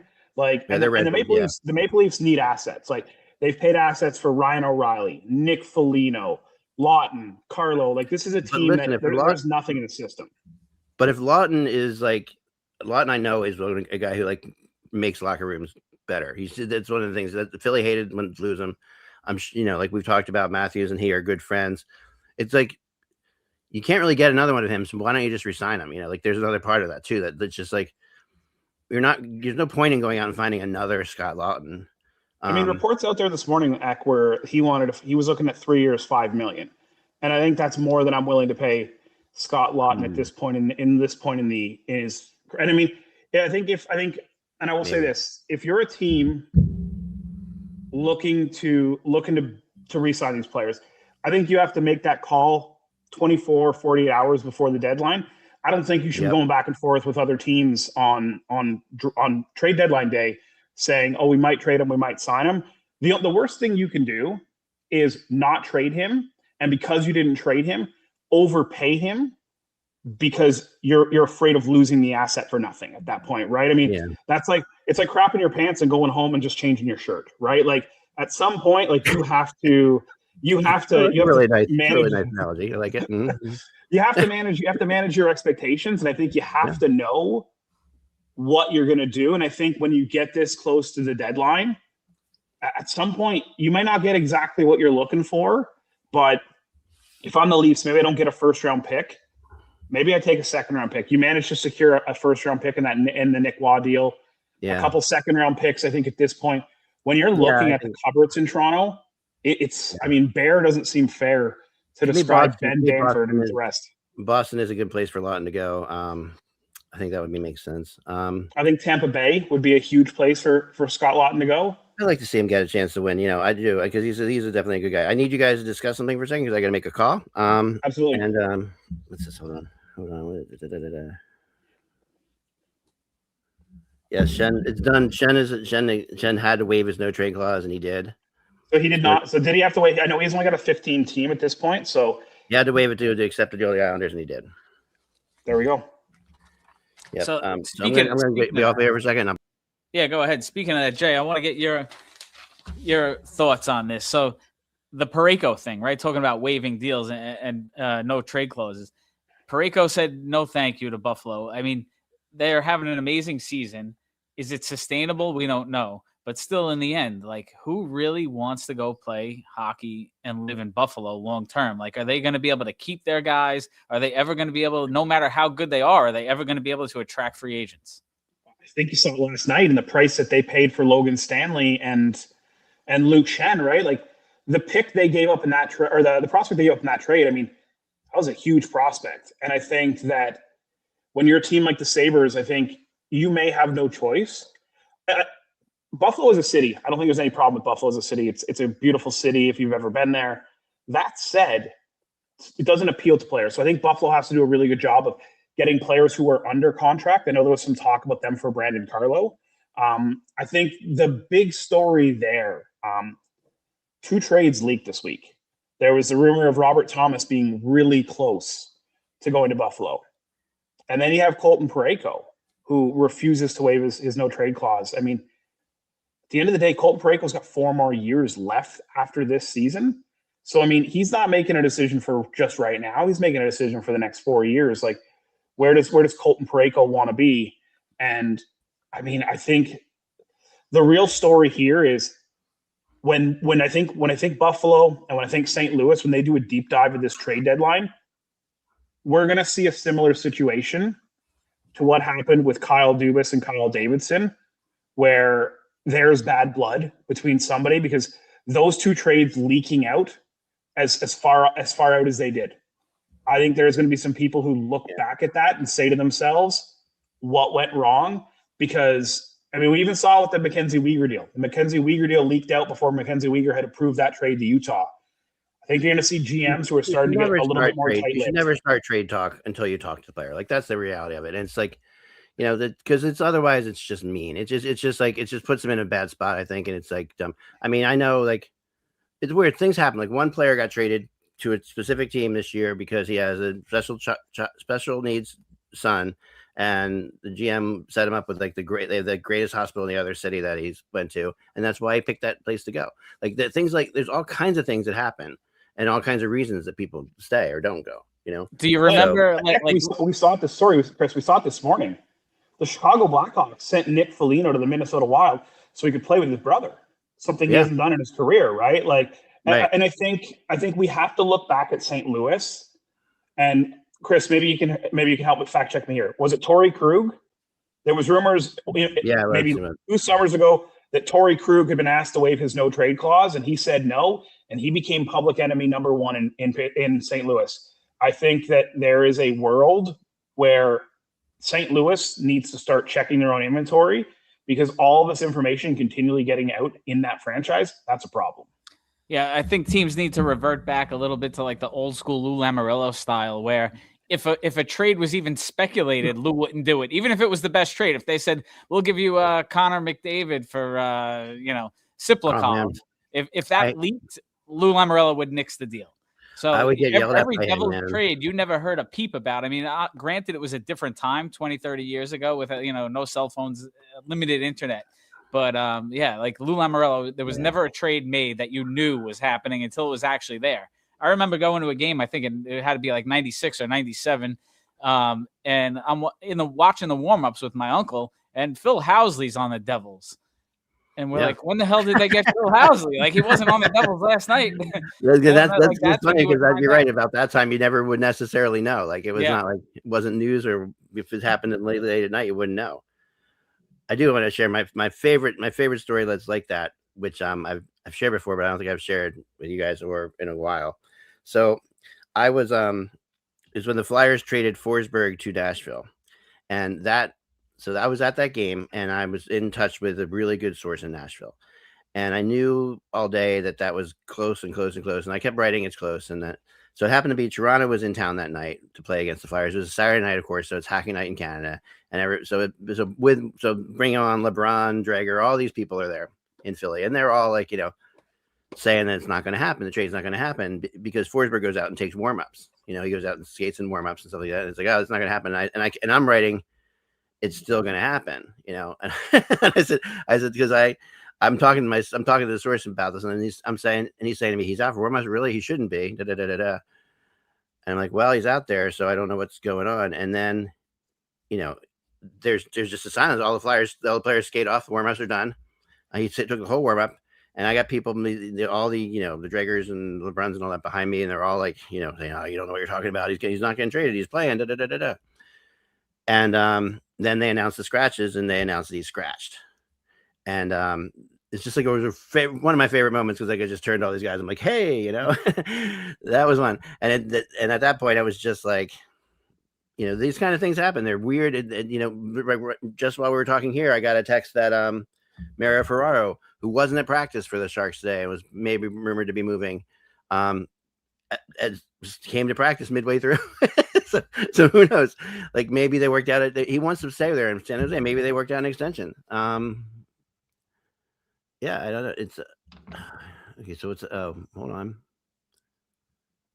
Matthew Joseph is his contract was terminated by the Blues, I guess. Yeah, put on unconditional waivers yesterday. Yeah, had his deal terminated today. He signed with the Kings today for $90,000, prorated for this year. So that's like $300,000 maybe. But yeah, still that's not bad. For being released, bought out, and all that crap. I mean, it wasn't bought out; he was just terminated, right? Yeah, had agreed to have his deal terminated because there was no was no trade market for him, and no trade market for him. So they did, and we're seeing that more and more, right? Like, I mean, years ago the reports were if Roberto Luongo could do it himself, he wanted to terminate his deal so he could have a starting job. But nowadays we're seeing it all the time. Players terminating their deals so they can go overseas. Players terminating their deals so they can get other chances in the NHL. So, be good for him.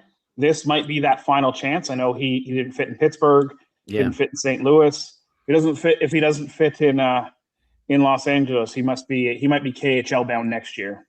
Yeah, you always wonder about that. Like in players that have, and it does work out that some players, like I know one player was like super religious and would make all his teammates go to like prayer groups with him and stuff like that. And he got moved around a lot because people were uncomfortable around it. It's just, some guys were fine with it, but other guys were just uncomfortable with it. I mean, we heard about Dougie Hamilton, right? Chris, that's one of your guys.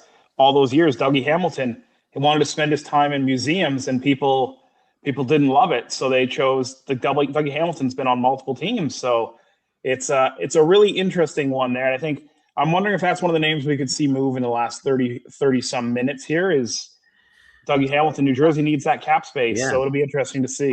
I don't think he's going to get moved only because he gets a $7.4 million bonus on July 1st. And I just think at this point, teams are like, do we want to pay that for another 15, especially a team that may not be playoff bound? Does he really make that much of a difference that you're going to pay an additional $7.4 million on July 1? I think that's where, again, we're still stuck with this guy. He's been great not great. I'm sorry. Offensively, he's been producing. The last 20 games or whatever it is since his scratching. He was scratched 16 games, 16 points. But that was since January 10th when he was scratched. But he's just a guy who you cannot rely on defensively at all. He can't even make a good line change. He costs them. He's clumsy with the puck at the point, especially after watching guys like Luke Hughes and Simone Nemec, how they handle the puck at the point. And now you have this guy on the power play here, and if you don't put it directly on his tape, it's a breakaway for the other team. Those little things that a lot of people don't see. If you look at this box score recently, oh, wow, yeah, he's playing great. He's been as bad as ever. Chris, I spent the last 10 years watching Morgan Rielly fumble the puck at the blue line. I have absolutely no sympathy for you about that. I just tweeted out, by the way, I just got a text. I just tweeted out that Morgan Rielly isn't play. I was just told this by a source. He hasn't played with a Western Conference team. I asked if that was San Jose because that's been what we've been thinking.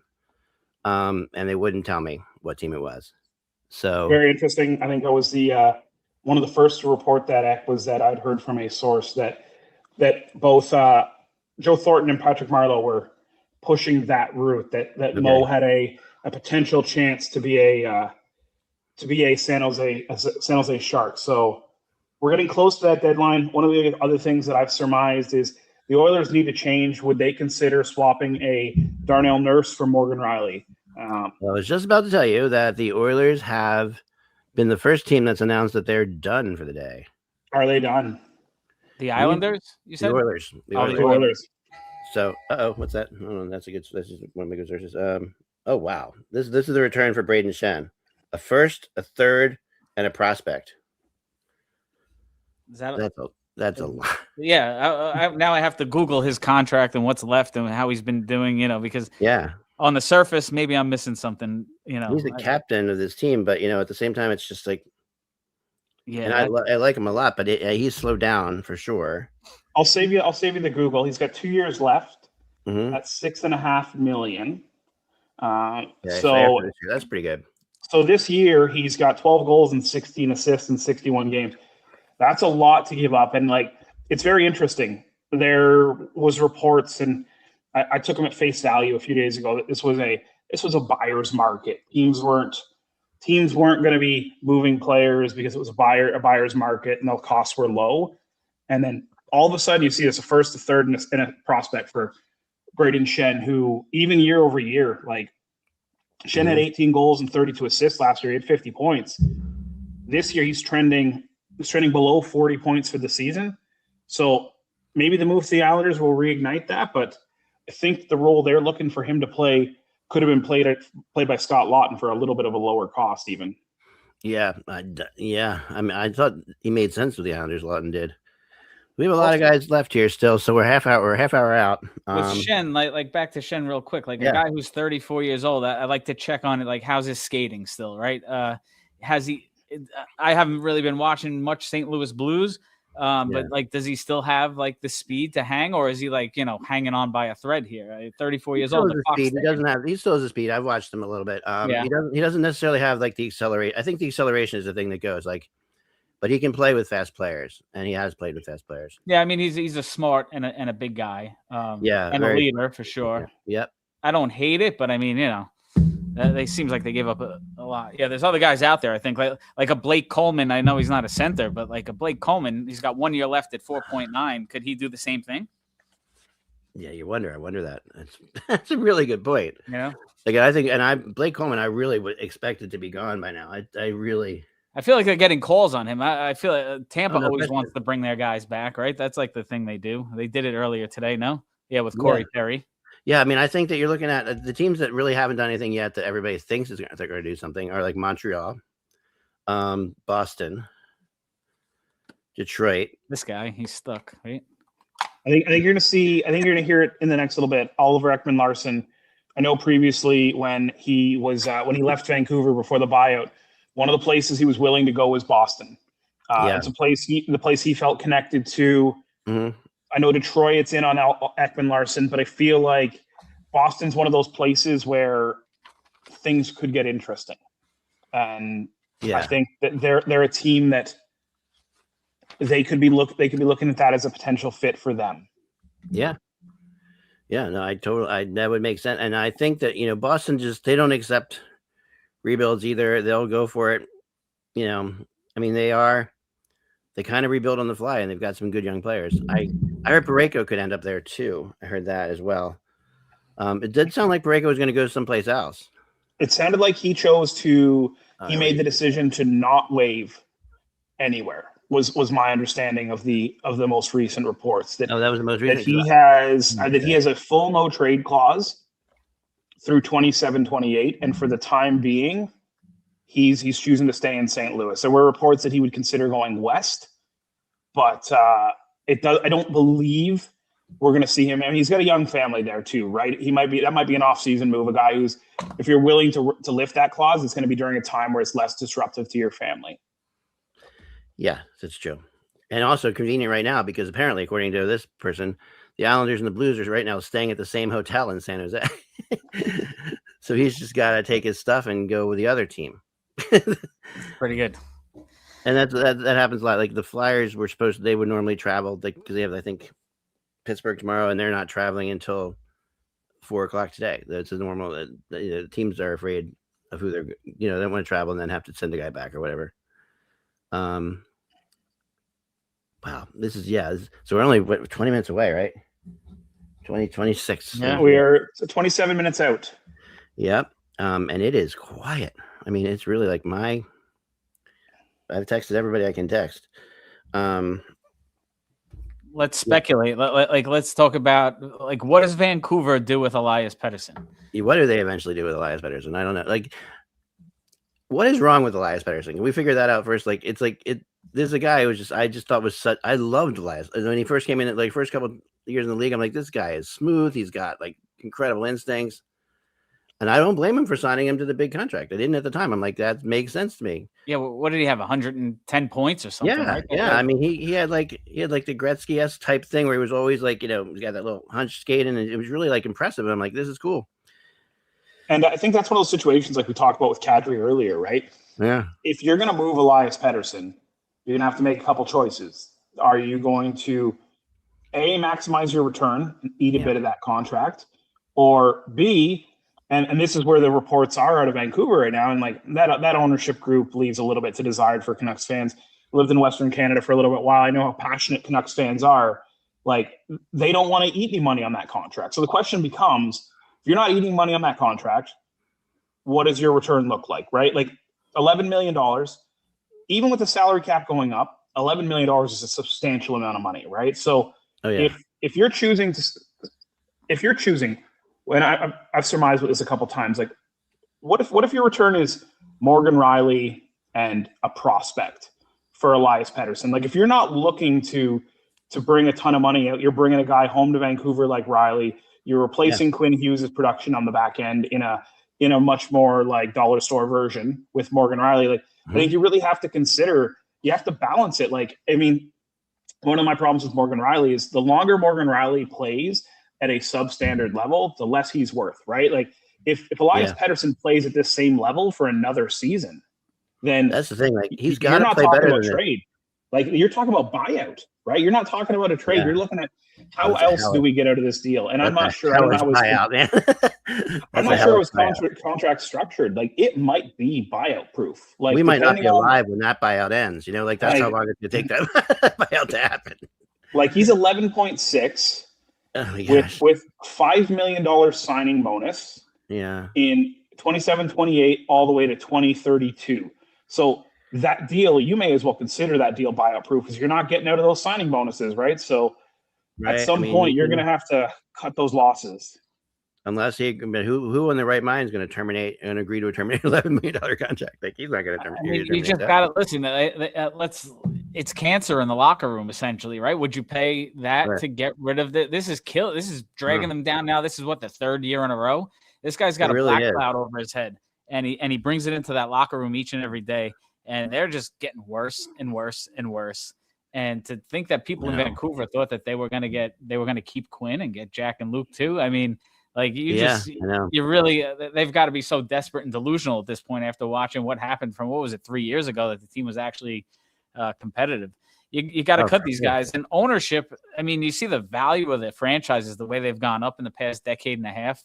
The Devils have gone from like 1.2 billion to like 2.75, and they've had one playoff series win.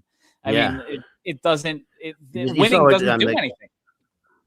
Yeah, I mean, you saw what happened in Carolina. They sold part of his team a couple days ago, and it was like they were valued at $4 billion. I'm like, that's just crazy. And that's wonderful. I mean, it's wonderful. Like it's the NHL. I mean, believe me, having started in the year where there was no hockey, nobody. Maybe Toronto was $1 billion team, but nobody else was. I don't think. Yeah, you could track it. It's pretty crazy. Like, and going on a deep run, I've done some research. If you go on a deep playoff run, if you make the finals, maybe don't win or even win the cup, you only make $50 million additional revenue, right? But these teams are going up like the Devils franchise has gone up over $100 million every single year. So what does it pay for Vancouver to like try to just get rid of these guys, eat the money? You're making a ton anyway, and try to be relevant, but they probably don't care. Yeah, I mean, no, they care, but I think the reality is that they're going to sell tickets to Vancouver no matter what. And it depends on the team. Like some teams do need to make the playoffs to break even. Like it happens, and like Nashville is one of those teams. They have to make the playoffs. That's why they're always on the playoff edge. They're right there. If they get it, they need to get like two home games, and then their team breaks even basically. And that's something that and other teams. Anaheim was like that for a while too. I don't know where they are now. I know, and everybody's in better shape now than they were a couple of years ago. But there was definitely a time when, on this day, on trade deadline day, you look at the teams that needed to make the playoffs, and you would pump them up a little bit higher on what they were going to do because they needed to pay their owners were saying we need to get some playoff games. You get a couple of playoff games in there. Florida was like that. I will say this too, like when you look at the Vancouver Canucks, right, and this is the trap that is the NHL. Teams fall into it every year. The Canucks weren't good enough when they had Brock Besser the first time, right? Like they weren't good enough when they added Jake DeBrusk. This is a team that's been resistant to rebuilding. Like Quinn Hughes is still a Vancouver Canuck if Quinn Hughes doesn't say, I want to trade, right? Like this is a team that is so resistant to making moves because it's about that dollars and cents, right? Like sometimes, I mean, we've seen it with a ton of franchises out there. Sometimes the idea is you have to lose money to make money, right? You need to commit to that rebuild so that you have the ability to drive that portion of your franchise. Vancouver's not going to get out of this by just adding Gavin McKenna, right? Like they could add Gavin McKenna, be a huge ad for the team. They'd sell a ton of jerseys, but you're not going to make the playoffs with just Gavin McKenna. And if you bring Gavin McKenna, Chris, to your point, if that locker room's as toxic as reports seem to indicate all the way back to JT Miller, is that what you want to bring Gavin McKenna into?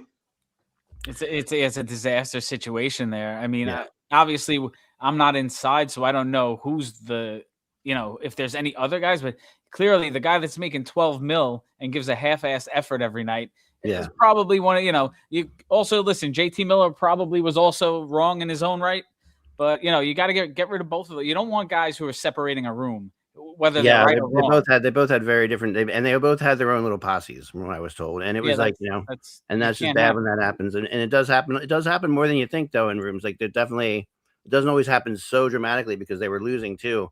And that'll matter. But you definitely get clicks. There's clicks in the Flyers locker room right now, and you don't like to see it when you see it, but you definitely certain guys are just big personalities. Like Trevor Zegras comes in, he's a big personality, and he's going to win over a lot of these guys who never really fit in before, and now are going with him. Konechny's like a smaller personality. He's over there. So you have these different situations going on. No, and you can end a locker room divide if one guy has the entire locker room on his side and the other doesn't. But if you are a house divided, the way that team was with so many people staunchly behind JT Miller and so many people behind Elias Pettersson, truthfully, there's no way to end that because when Miller moved out, that didn't fix the problem in that locker room, right? Those people just dug in their heels and they were still supporters of JT Miller and justifiably so. And then you had the other side of that locker room that was still upset with Elias Pettersson. You had Elias Pettersson's side of the room. Sometimes when you get in a situation like that, to cut out cancer, it's not just cutting out one, it's cutting out both. So they need to cleanse it. I don't know, would a team dinner to a steakhouse work? It didn't work in New Jersey, costing the season. Maybe somebody could cut the steak up for them next time. It doesn't. That's right. It doesn't work. Steak doesn't work anymore because all these guys are health conscious now. So that's the other crazy thing. That's another problem. You heard what Mike Sullivan said in the Olympics. He said, we have a room full of whiskey drinkers. There's milk drinkers and whiskey. You need more guys that are, I understand that they're so health conscious, everything they put in their body, but you need the guy. The guy's got to get out. The guy's got to enjoy themselves. Guys, hold on 1 second. I'll be right back. Got something going on here. It feels like we've got to have the dam's. If the dam's not going to break shortly, it's. I think there's going to be a lot of teams who Chris, who's your deadline loser if the deadline were to end right now? Oh man, I gotta say that, I'm sitting right here as a Devils guy, and we've been waiting. We've been told for 2+ years now that things are going to change. We've been told Dougie Hamilton was going to get traded since last April. I understand why it's not happening right now, but you would think they've got to flip it. They got to do something. But the problem is, again, 14 no trade clauses, right? All the guys that are worth anything basically could say no to any trade. I would think they wouldn't necessarily be losers because maybe management has told Fitzgerald that he's not the guy and he's not allowed to make a trade here. But you got to think of them right away. The Rangers, obviously, they're grasping at straws. They've traded everything away here and they've gotten limited return, right? They have no prospects. They have a few picks, and they really don't have any homegrown talent there that's worth anything outside of Fox and Shesterkin. And those guys are just getting older.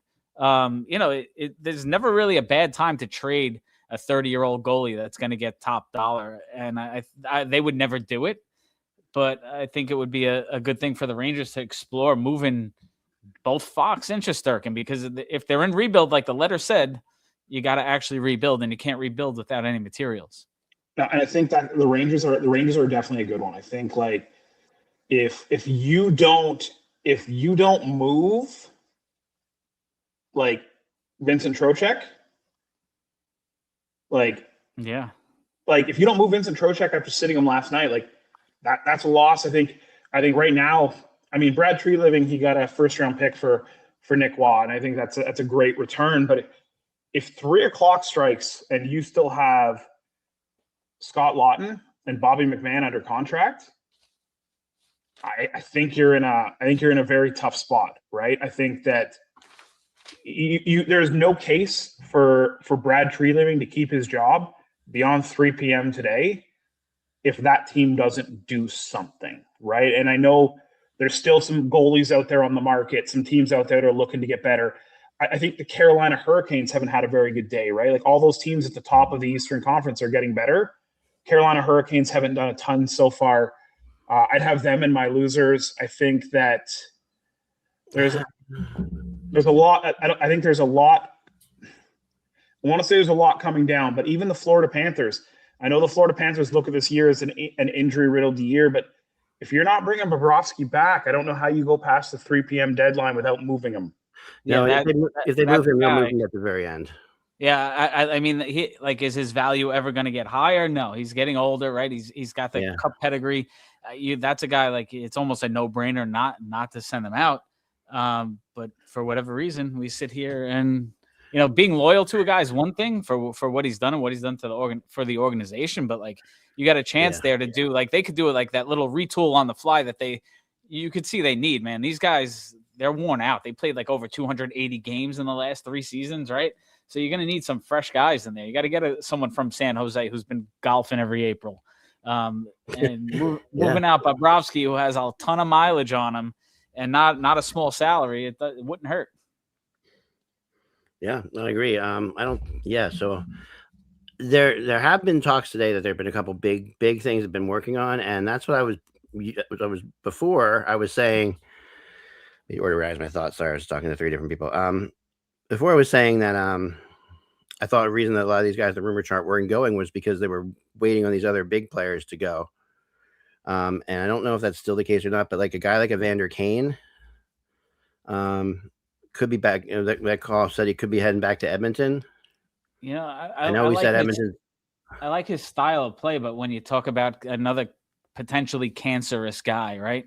It's like he's lived next to a power plant the last 7 years. You want to put him in your room? I don't know. Leave him. Just keep him with Elias Pettersson, right? It's like it's one of those guys. It's like a double-edged sword. Apparently, McDavid loves him, right? Like that's the thing. So, but they really have to stop bowing down to McDavid. There, honestly, there are some things I've heard like that. I'm not like. I mean, I know he's the guy, but at the same time, he's a hard guy to play with because he really does like take over games. And if you're on his line, he just goes. He doesn't need you. Yeah, it's really crazy. So it's just and if the player doesn't work that way, like Mangiapane, I'm convinced wouldn't play the McDavid way, and then he gets. I think Chicago made a killing getting him. I thought that was a great trade. Yeah, they didn't give up much there, right? No, and I mean, I was talking to the Flyers about it. I'm like, he's a good player, and he's, he was in a bad team, in a bad situation. So yeah, Coleman's another one. Blake Coleman. So what we are getting, if these guys don't get traded, guys, what we end up getting is a better July 1st. Yeah, I guess so. I mean, as far as the hockey buzz goes, at least we get a better July 1st because we're gonna have more. When these guys get traded, they tend to end up re-signing. But if they're just if they've been talking about being traded like all day and they think they're gonna get traded, and like guys like Kadri like demanding to get traded, basically. If they don't get traded, they're not staying on their team. Yeah, they're gone on July 1st, and when they become free agents. So that's something that we're. I mean, Kadri's got 5 more years left, right? So, but they're gonna have to sort that out, right? I mean, you can't shop somebody at the deadline, and then let it all get out there, and all of a sudden, it's all of a sudden you have nothing, right? Like it's crazy. And you're right, and there's really is like, I don't know what they're talking about on the trade deadline show today, but this is like really really dead. For this late, like usually we see a couple trades. I mean, we'll probably have a trade at 3:00 or something like that, but teams are starting to call it a day. It sounds like Toronto has lowered the asking price on Bobby McMahon. Is what's coming out there now? But didn't he get traded already? He did. Bobby McMahon did not go. Reports were that it was close with Colorado. They'd circle back to Colorado, but nothing is official. Bobby McMahon has not been traded as of right now, unless.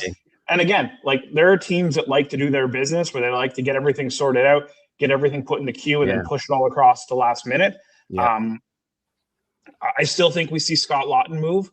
I still think we're going to see him head to the Tampa Bay Lightning at some point in the next 11 minutes. I'm not sure that Oliver Ekman-Larsson gets over the line anymore, but I think that if that's the case, I think that Brad Treliving he's going to be happy that his dad has the Boston Pizza franchise there, because he's going to be looking for work on July 1st or sooner. And honestly, like for the Leafs, like if this day doesn't go well, there's no reason to keep that group beyond tomorrow, right? Like you have Brandon Pridham, you have You have the deepest management group in the league. If you want someone to run things day to day for the next little bit, you can do that before you go shopping for somebody this summer.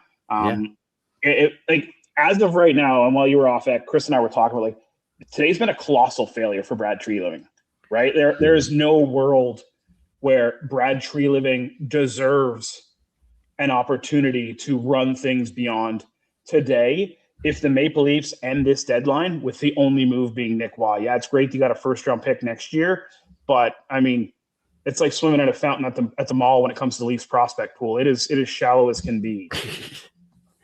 Hate those mall fountains. Yeah, I'm with you 100%. So, and I do think you're seeing teams that are struggling with lack of double retention.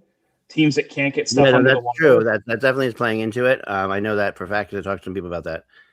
There are rumors out there that Brad Marchand may be moving back to Boston. That would be a very interesting. Justin Falk suddenly being connected to the Detroit Red Wings, which would be interesting for the Oliver Ekman-Larsson potential deal. Or Ristolainen. I think that's happening. I think Falk has been their guy the whole time. And Kevin talked about that too before you were on here. But yeah, I think that's happening. I think Falk will go to Detroit. He's the guy they really wanted. Heck, as far as the Devils go, like Fitzgerald, right? I mean, he is it now coming down from ownership maybe where he's not allowed to make any moves here because it's been like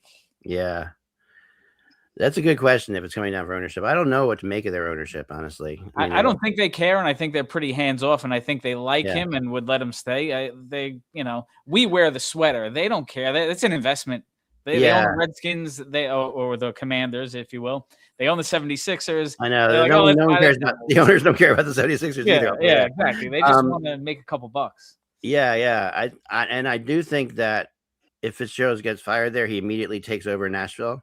Immediately. I did hear something about that. Because he wants out. He said he's done. And sorry, Ristolainen is on the ice right now. Yeah, he is. For Flyers practice for 3 p.m. Anthony DeMarco is now saying that they're not moving Ristolainen. He won't go anywhere before the deadline. He's also reporting that nothing sounds imminent for the New Jersey Devils, Chris. So your misery may have to continue a little bit longer. I mean, in the end, if the deal's not, I'm patient, and I've told this before. Like like last year when they really didn't add, they weren't, even if they did add, they couldn't win without Jack Hughes, right? Right. And I was fine with that. And then we heard since April, Eck had called me. I remember I was at a Philadelphia Phillies game, and Eck's calling me. I said, "What's up?" He's like, "Oh, Hamilton's moving." He's like, "They're gonna move Hamilton this year," and then boom, he doesn't move, and they had trouble retaining Hughes because of him. They couldn't get Quinn Hughes because of him, and now he's still here. And I'm sorry, it's crazy. I mean, oh man, talk about like breaking up a locker room and like you said, he wants to go to museums. I can't imagine anyone really being friendly with a guy who basically he's the reason the team sabotaged this year. Yeah, but he's not though, right? Like nobody gave him that trade protection. Like you don't walk into a negotiation as a player and demand something the team's not willing to give you, right? Like you got to read the room though and know when you're not wanted and when you're not performing, and you just got to be like, all right, it is what it is, Yeah, but as ownership, right? If you're going to slap those contracts on somebody, you also have to know that you don't get to tell them we don't want you, right? Like you have to be very careful with, and like don't get me wrong, like I completely agree with the NFL model of contracts where it's guaranteed. Hold on, we might have a big one. You guys keep talking. Sorry, I'll check. Yeah, sorry about that. No, like I'm just saying, like you can't in the NFL. You have guaranteed contracts, right? Like, and then you have guaranteed money. You can cut anybody at any time. If the NHL wants to go that route, I'm happy with that. But the truth is this: when you sign a player and you slap that on their contract, I think Brian Burke used to say it best: when you give it to that player, you've given away the right to ask them to waive it. And that's the truth, right? Here's the thing about a player like Dougie Hamilton. Dougie Hamilton does not have complete trade protection at this point, right? Dougie Hamilton I believe he has I think it's a 10-teamer. Yeah, like Dougie Hamilton has a 10-team trade list. He's got a modified trade clause 10-team trade list. All right, so one You second have here. 10 teams. So there was talk this afternoon about Elias Pettersson. Well, we were talking about him. Elias Pettersson to Detroit.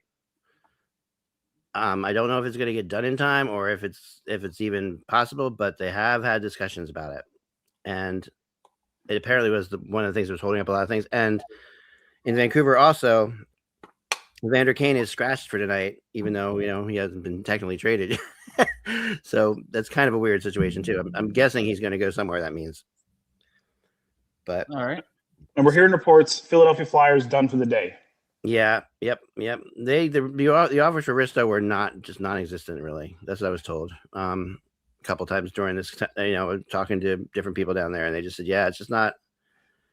So I'd rather keep him, which I think is a smart move. And it also is good for the team because the team has a chance to make the playoffs. They're not totally out of it, so I think that they'll be happy about that.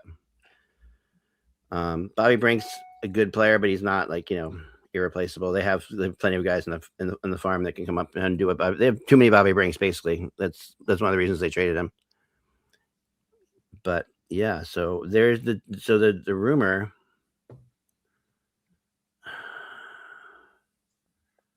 Huh. There was something big going on with the Oilers too. And I'm not sure if because the Oilers did announce they were done, but who knows? Maybe this is something they did before that. Like they announced yesterday they thought they were done, but I mean, yeah, things in the NHL change with one phone call, right? Like there's a world where one phone call can completely change everything, right? I mean, we're 4 minutes away from the lines closing, so it'll be interesting to see if the Central Registry is backed up here. But did anyone see the Central Registry thing they did on NHL.com last year? They had a guy there, and I always wondered what it looked like, kind of.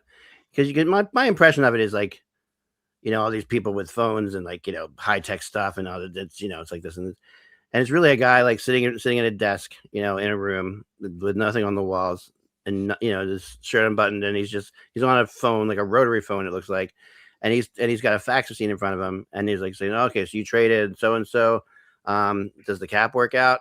You sure? Did you check? All right, you sure about that? Yeah, make sure that's good. As long as that's good, we're good. It was the strangest thing. It's like, I've always, because I've done this trade line for such a long time, I've always had such a feeling of like what that room looked like. Well, there was yeah, so we're kind of waiting now. We're kind of sitting here and like you guys are out there. I'm trying to get anything. Yeah, Richard Laine is definitely not going anywhere. I knew that already. I just got a message that Toronto has at least 2 deals remaining. I can't verify that, but that is a message that I just received that Toronto has at least 2 deals that will be going in the next couple of minutes. So it'll be interesting to see. I don't think that they've got anything major over the line, but it'll be interesting to see what happens because that's a team that needs to, despite their lack of success and lack of depth at prospect pool, they need to make space for next season if they are gonna retool. Bringing this group back as is next year, I think it's unacceptable. Yeah, no, definitely, no question about it. Laughton's got to be one of those deals. They know there's plenty of teams that would take care of him, that would like him in a heartbeat.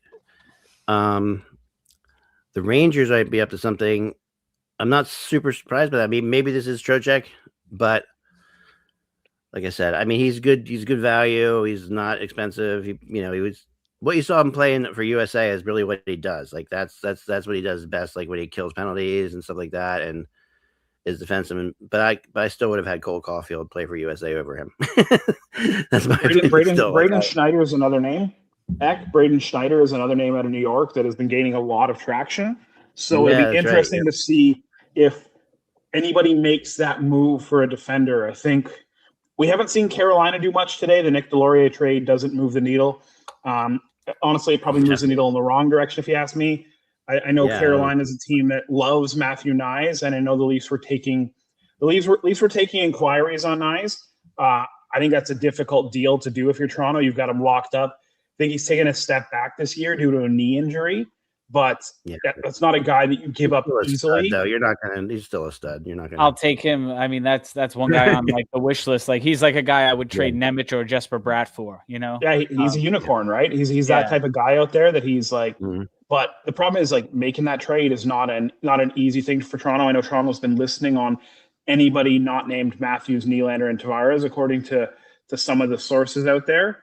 But I think that we are. I think we're getting to that point where. It's anything could happen. Yeah, it's 3:00. on the Braden Schneider thing, I did like the Rangers held a bunch of guys out for roster management the last few games. Schneider was not one of them. He's playing every game. Right. I don't think they want to trade him. I mean, realistically, I don't know what they should do because they everything they've traded so far, they got virtually nothing in return. So you basically gave away all your NHL guys, and you still have no prospects really, and no. Even that guy that they got for Panarin, what's his name? Greenwood. Green Tree. Yeah. The biggest knock on him is his skating, and that's probably the most important thing you have to do in hockey, especially these days. So like what do they have? Ottman shows to be nothing. Perot, what is he? Yeah. I know, and their other guys are getting older. These guys are getting older, and I mean, like even like I think you were out taking calls, Zach, but I was saying like Shesterkin, like you could get a haul of young guys for Shesterkin now. What are you going to do with the aging goaltender making that type of money with no team in front of him? And you see his play as of late has been he's checked out. Yeah. That's been happening with it's actually happening. It happened with Bobrovsky this year too. It's just like, they can't. You can't even expect them to give it their all and risk, injury or further wearing themselves down. The hips, the knees, they don't get any younger. Yeah, no, they don't. No, and he's one of those guys too that like he played well last night. Had a great game last night for the Rangers. From the New York Rangers, him getting on a heater is not something I want when my draft odds are on the line. Right. It's stealing games and bumping you to the 8th overall instead of the 3rd or the 1st. We've seen it in Winnipeg, too. Look at the way Connor Hellebuck's come back playing from the Olympics. Yeah, we got to put him on the shelf here. Get him a little rest.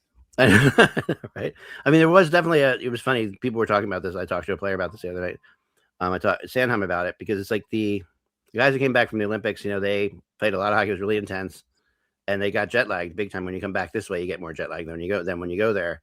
So it's like they're back here and they're playing right away. So there's definitely a wall that they're hitting. They're hitting those guys who played in the Olympics are hitting a wall. You can't, and it's just they need more time off between hand to get they jumped right back into like some of them in like intense playoff races, and now they're battling for that. It's really.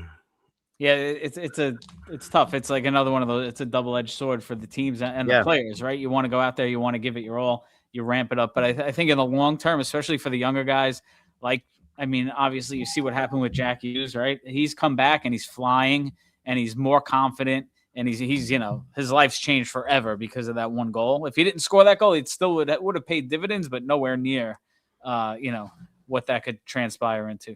Yeah, no. Exactly. Nowhere near. I agree with that. But so, all right, something maybe I'm getting a bunch of texts down at once. There was a rumor that Nurse was being traded out of Edmonton, but that didn't go anywhere. It looks like people are really trying to. We are. Everyone's mad at Travail. Travailing. You're right about that. But I'm not really. I mean, people are asking me if they should be mad at Briere, and I'm not. I think that he did a good job. I think he did a fine job in Philly. Honestly, I mean, there wasn't I like Ristolainen, and he's good, and you have him next year too. That's pretty good, and you can always trade him at next trade deadline. For sure. It's like his value is not going anywhere. Yeah, and give them a chance. Give them a chance to make a playoff run or something like that. See what happens. I think moving Brink was a good idea because now they're going to bring up somebody. They're going to bring up Alex Bump, who is one of their big picks, and they also need room for Marchand next year when he was going to be here. So that'll be a big thing for Philly. One of my friends just now sends me. I don't know if you guys could see this. Not too much of a glare, but it's a picture of Paul Cotter, and he texts me and he goes, "I'm so angry." Paul Cotter is the guy that we just can't fathom over here in New Jersey, and his name came up in a lot of trades, and he's still here. I mean, the guy's he's automatic in the shootout, but he's an automatic zero everywhere else. Other aspect of hockey. Maybe he's a great locker room guy. I don't know. Yeah, you never know, but that's you gotta do more than just. I mean, I'm a great locker room guy. That no one's giving me a deal. I was giving you 300,000. My time on ice is still zero. Yeah, I joined a street hockey league down here, which is kind of fun. Oh, nice. Bobby McMahon to Seattle, it sounds like. To Seattle, okay. Interesting. Yep. And Justin Falk did go to Detroit. Did he end up going to Detroit as well? Yep. A first and a third from Detroit for Justin Falk. I mean, for the team like the Red Wings with so many prospects. Yeah, they do. That's an interesting one, right? Like, I think that I would rather give up lottery tickets than I would rather give up. I'd rather give up the lottery tickets than I would give up players who I know what they are. Yeah. I agree with that all the time. Yeah. So Bobby McMahon is to Seattle for a second in 2027 and a fourth in 2026. It doesn't turn into too much, right? I mean, it's a shot in the dark with the second, and the fourth is almost like. Well, Seattle's not great, so the second could be okay. Could be a high second. A Seattle second could be like a Colorado first, right? Yeah, exactly. That's the truth. They look at it that way, and and I think Bobby McMahon is an example of why it's important to pull the trigger when things are hot, right? Bobby McMahon came back from the Olympics. He's been doing cardio ever since, right? He's got no goals. He's got no assists. He's got no shots. He's got no shots, shorthanded goal. He's got one shot last night in New York. Like, this guy's out there. Public skate. Yeah. I mean, he came before the Olympics. He had 19 goals, 13 assists in 56 games. You make that move at the right time. You gotta hit strike when the iron's hot. Absolutely. And I think that it was amazing to me how some of these players that were definitely going to get moved, that they waited so long on them. There's only so many first round draft picks to go around. Like, everybody wants a first round draft pick for everything, and it's like there's only so many of them. It's not like And to that point, like, look at how many teams are without first round draft picks in the future. Like Dallas. Dallas has traded their first round pick this year.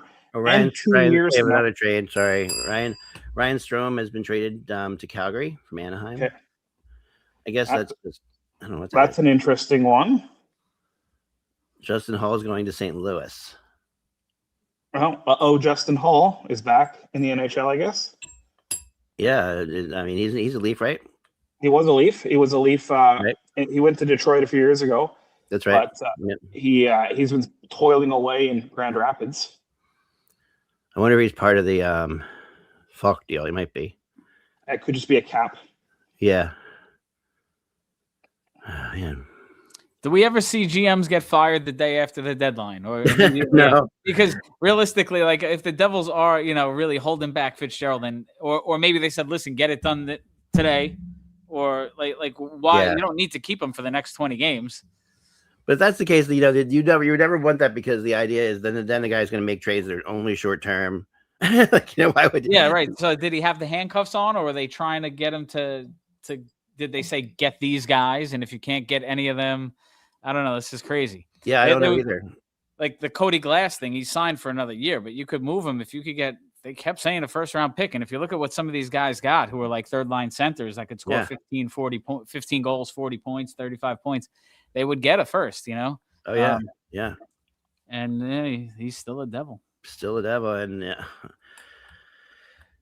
it's you never know what it's so weird. There's the perception of some players that will get it first. Like Justin Falk, I don't think is better than Ristolainen, honestly, but I think he's a good defenseman. But at the same time, I think he's had better days. And, but because he was a better defenseman in like 5 years ago, would have been really good to trade for Justin Falk to me, but I don't know. So I think, in the perception, unfortunately, some of the Devils players have that. I think they just don't, they're just as good as some of these guys, but it's not. The reality is different. Seventh round draft pick for Ryan Strome. There's a hell of a trade. Oh boy, yeah. And I don't know if you saw the article I did earlier, but like it's amazing how guys in the in round 3, and I did a whole thing on the third round of this thing, and how few of those players make it to the NHL is insane. Just like it's crazy. So so even when you get to round 7, it's like you're talking about. We're talking about lottery tickets. That's like one of the dollar lottery tickets where the max prize is $500. Yeah. Exactly. To me, that's it's Powerball, right? Like right. You're talking about 1 in a billion sort of chances versus just a couple things here. Like now I'm still hearing that that at least have one more deal. So it'll be interesting to see. The Rangers did not move Trocheck, I was just told. That is okay. So at least have one more deal. We think the Leafs. Yeah, you think they have something? They think they have one more, but I'm not seeing anything yet. In my world, at least. I counted just the other day. I have 200 current players in here on my texting, and 350 that have another 150 that are retired. Basically, we're playing in Russia. So they've been pretty good today about some things, but we're not getting that much here. It seems like I don't think there's as much out there as there has been. I think the inability for teams to double retain to get those players under certain salary caps is like I think we're going to start to see a world where the draft in July 1st becomes what the trade deadline is. I think if you can't double retain, and like this is the NHL. This is one of my biggest pet peeves about Gary Bettman is like fans love movement. And now we're in a position where it's harder for teams to do. Like we talk about situations where the league favors the teams that have no money, right? Like this is one of those situations. Why not allow teams to use their assets to weaponize their cap space? Like, and I've always believed like if you have teams that aren't going to spend to the cap, let me buy their cap space. Like you want to sell me $3 million in cap space and you want to give me a 3rd round pick. Yeah. I think that should absolutely be allowed. We want to talk about the tax advantages that some markets have. Let teams use their financial will in that way. But no, the league goes the alternate way. Makes moving players more difficult. Yeah. During the regular season. I think that's a big mistake. Yeah. I mean, my whole thing, I've always had a theory about this, and I think that we would really fix things among all this stuff. And that is, and I'm going to I always call it like the Ray Bork rule, which is the concept of it is like, if you have a guy who's on an expiring contract, a UFA to B, basically, and this is the last of his contract, you can pick one of those guys up at the trade deadline and it doesn't affect your cap at all. Mm-hmm. I think that would really open things up and it would really make things interesting for teams to like go and try to do something. And then it would also keep those players would probably be some of the better players in the league. You get them into the playoffs too. So you get like an excitement on all levels, I think. But just one of them, and it has to be a guy whose contract's expiring. But I think it would be, I don't know. I brought it up. I've had lunch with Bettman and Daly and brought it up actually. So I've gotten nowhere with it yet. So next time you're out there, you give me a call during the lunch. I got a couple things I'd like to say. Yeah, I might lose the next lunch, but yeah, I got to be good about that. Yeah, no, they don't buy my 3 points for regulation win either. But sorry, Beck. It sounds like Jonathan Drouin is part of the Braden Shen deal. Okay, I don't know if that was initially reported, but it's somebody. Darren Dreger just reported that Jonathan Drouin is heading to St. Louis along with the first, third, and prospect in that deal. Oh my, that's crazy. What are they doing? Why I'm involved? We're like they're already way too much. Now they're adding in Drouin in, and I think that's part of the situation of like when you have to balance that cap. Maybe it's the cap thing, but there was someone wanted Drouin earlier, and they refused to. They said they weren't going to trade him. I remember this. I can't remember who it is. I have to look at my notes, but oh man. Fitzgerald is about to speak that was at 3:10. Okay, so that means he's done. Yeah. Who's he going to speak to? A couple more confirmations here. AJ Greer was not moved by the Florida Panthers. That was one of their parts that they were connected to. Eric Holla stayed in Nashville as well. I haven't heard anything about the Marchand and St deal Yeah, there's nothing to it. I think it fell through, or they were just discussing it and it went nowhere. Probably the case. And honestly, if that's the case, like Kent Hughes has had some really good trade deadlines. I don't necessarily think this falls under. No, one they of didn't those. get the goalie help, and to me that was the big thing they needed to do. They needed to get, because that's what's holding Montreal back this year. Mm-hmm. Is the goalie help, so Bobrovsky, we don't know if he moved or not, but we haven't seen yet that he hasn't. So that makes me wonder. Let me put some text in about that. I honestly, it's starting to sound. I know there's always going to be a few things in the queue waiting to come through, but yeah, the second we the Isles of Del drew in, but I'm not sure that it's part of the Shen trade. It sounds like that's like a future considerations thing. Maybe. No, it's Braden Shett. Elliot Friedman confirmed 30 seconds ago. Okay. Drew in the 2026 first from Colorado, a third, and Marcus Gidloff is the prospect. I'm not not familiar. I have a hard time keeping up with just Leafs prospects, let alone the entire league's worth. Yeah, there's no way. There's no way. And none of them have regular names, so it's always that right there is the hardest part. And you can watch him play more now than you ever could, but the reality is you're not going to. And you can't. It's so hard to remember. Yeah, like I can't. And prospects are. Used to have Russ for that. Russ was good at that. But I need another prospects guy. Let's see. Yeah, I guess it does sound like it's slowing down. I think we might be done. I don't. Okay, so the Blues have 3 first-round picks now. The Leafs did trade Scott Laughton. Scott Laughton is on the move from Toronto. Okay, we don't know where, but he is on the move. We don't know where, but that's the second deal that I was hearing about, that Laughton has been moved. So let me see if I can find out.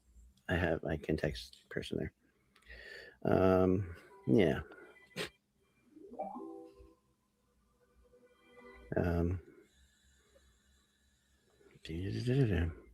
Where are you going? Anyway, yeah, we'll see if somebody gets back to me on that one.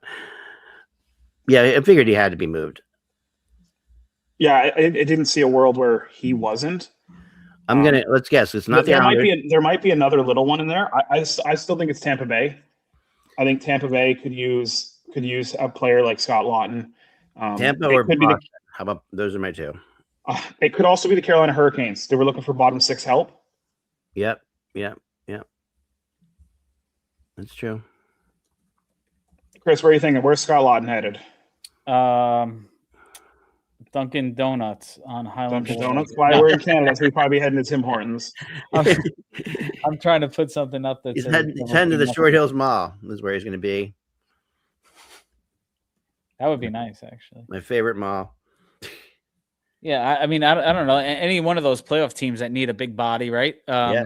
And you can never have too many of those come playoff time with all the. You need a guy to win a face-off. You got to kill penalties. Someone's going to put his body on the line. Yeah, he's definitely like that guy, and he can get hot too. Like he has moments when he gets.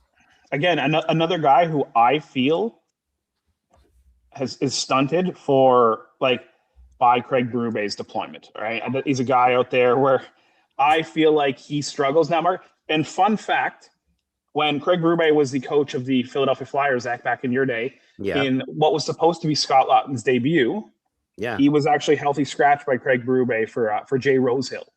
So little hockey fun fact for everybody there.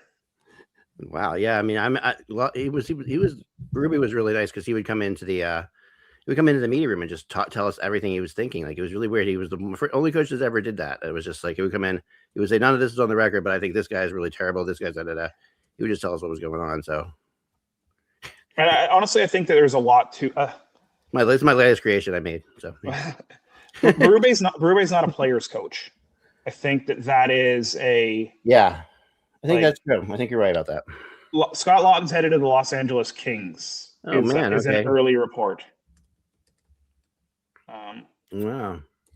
Now the same person who texted me that the Leafs had 2 in says there might be one more. Okay. They're not 100% sure. They were working on something else. I don't think it's anything of significance. Yeah, the Flyers haven't told me they're done yet either, but I don't know. What to make of that? Yeah, Fitzy's done, and it might be done for good. We'll see. Anyway, yeah, I think we might be good. That might be good. I think it might be good. If we see Scott Laughton to the LA Kings, that would be the final thing. And yeah, okay. The Hurricanes are done, so they didn't do much. You're right. They only got Delorier, which is a really weird move. And like I'm looking at the Kings right now.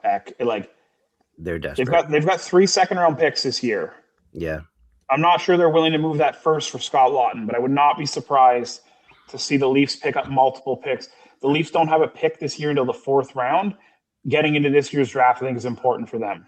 Yeah, I know. That makes a lot of sense. And they haven't quite. Well, they got a second now, right? They have a second now.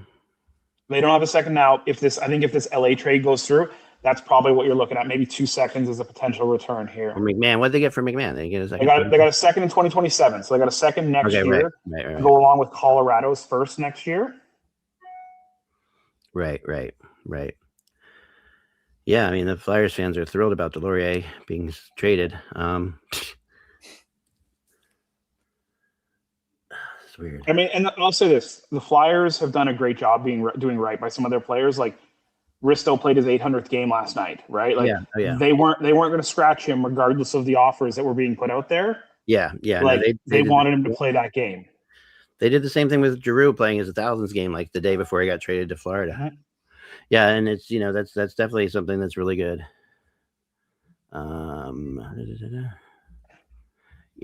I'm trying to find out what they got for Laughton too, but no one's gotten back to me yet on that one. But I'm gonna guess it's a second. I'm gonna say I don't think they got a first for him. LA is desperate though. Like the Kings need to make the playoffs. Like they basically have said that, yep. And they're not in there. And Kopitar's last year, so that's why they went and got Panarin. They're like they really believe they can make a run. There's and Scott Laughton's a will player. There's skill players and will players. Scott Laughton will drag you into the fight. He tried to do it multiple times for Toronto. I think that the voice in the locker room there just became a little too loud and a little too repetitive. And I think that, and I will say this, I've written about it before, but I believe that when you are a coach screaming about accountability, when you are screaming over and over again, we have to be accountable. Yeah, you're not making line changes. You're not changing stylistic play. I personally believe that if you're a coach who's not accountable to your team, they're not going to be accountable to you. We heard it earlier this week when Craig Berube called out the Leafs' heart. There's no coming back from that. I think we all know, like, one of the things Sheldon Keefe is really good at in Toronto is managing that relationship between star players and yourself.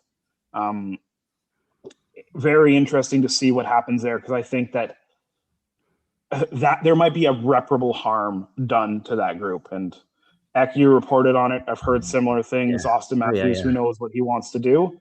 I don't think he's going to be there very long. I'm hoping you're wrong. Yeah. So what's interesting is this. So we've seen now, and this is the last thing we can say probably, because this is a good thing to end on. We've seen now there's a new thing in the NHL where players who are going to want to go someplace else tell their teams a couple years ahead of time. Like not just right away. They usually they try to re-sign him and they're like, no, I want to go someplace else. Like Matthew Tkachuk did it 2 years ahead of time in Calgary, and that's why Calgary moved him. What's this? Okay, hold on. Quinn Hughes did it. Yep, that's exactly it. There's something. The Capitals still have something coming up. They're not done yet. The Caps. So and I think that Matthews is going to do it, and I think that Brady Tkachuk's going to do it. That's what I have a feeling about. I think those two guys are going to want to get out of there, and they're going to tell. They're going to. This summer will be the big tell. Now Brady has more time left on his contract than Austin does, but Austin's contract's bigger, obviously. So yeah, but I think they're going to. This is, and it's just, and it really is kind of the player trying to give the team. Trying to be nice to the team, basically, to give them more time to prepare for it. They're UFAs, and they can be UFAs if they want to be, and that's what. So if you trade him, if you trade Matthews with a year left on his contract, that's better than trading him in, without a year left on his contract. So You know, I think like to that point, like things are bad in Ottawa, right? Like, yeah, Ottawa still doesn't have their first round pick this year. They lost that in the Evgeny Dadonov situation with Vegas, right? So if you're Brady Tkachuk, there's not much help on the way. Yeah, there's not much help on the way, and I think that also, you know, it just I don't know, like Chris brought up, you know, Brady Tkachuk to New Jersey as a possibility, and that really does make some sense because that is where he lives, you know, and like you said, Chris, earlier. His wife's from there, and that's a big deal, you know, and your in-laws are from there. So if you're going to have kids, you want your kids to be near your in-laws and stuff like that. There's a whole thing that, you know, got to remember these guys are guys, you know, they're people and families. Yeah. And, that's a house they bought the property and built 2-3 years ago. You know, it wasn't like, oh, we live here and we're just here for now. No, they built like a dream home in Manasquan. So that's really something. I don't see them abandoning it. Yeah. I will just say this, and I think like this is, I'm not sure there's too much left. Camp to Washington. David Camp to Washington. Yeah. But sorry. I believe if you're taking on Brady Tkachuk, you need to be a team with a strong leadership group. If you are not going to be successful. Brady Tkachuk is the head of the stake in Ottawa, and you can even see it some nights. Like there's a mixture of how do I motivate my team and how do I cost my team? And Brady still hasn't figured it out. He's been in the league a long time. So if you don't take him to a place where there's a leadership group that says to him, listen, that's unacceptable. We play up into the line, but we don't cross it. He's not going to be the person who takes a team to the promised land. I don't believe that he has that in him. Depends. I mean, it really depends, I think. I think he's someone that gets guys going. And the Devils in the past, it's been a problem. Like they don't have – the big thing with them is they were raised by themselves. They had no real veteran leadership. All the top guys there, Bratt, Hughes, Heishier, these are all guys that just kind of like had to learn themselves. They never had like a strong vet. They never had like the Andy Green or the Bryce Salvador or the Scott Stevens or the Ken Danico to really guide them. And I think that's been a big problem with them. I think the whole USA thing is huge, again, with Jack being there and even for Brady. And if those two combine, and it seems like if Brady's there, I think Quinn is already there. And now we're working with something, but that's all a dream right now. Yeah. The reality, the nightmare is that I have to get out of here, guys, and go to work. No worries. Yeah, we're going to end this anyway. Yeah. But I appreciate Chris and I appreciate Jay so much. Thank you. And thanks to Kevin earlier. We'll be back later on with more shows. Remember, without the buzz, it is just hockey. Have an enjoyable day. Don't worry if you need to make any trades. It's okay. You're good. You're going to be fine.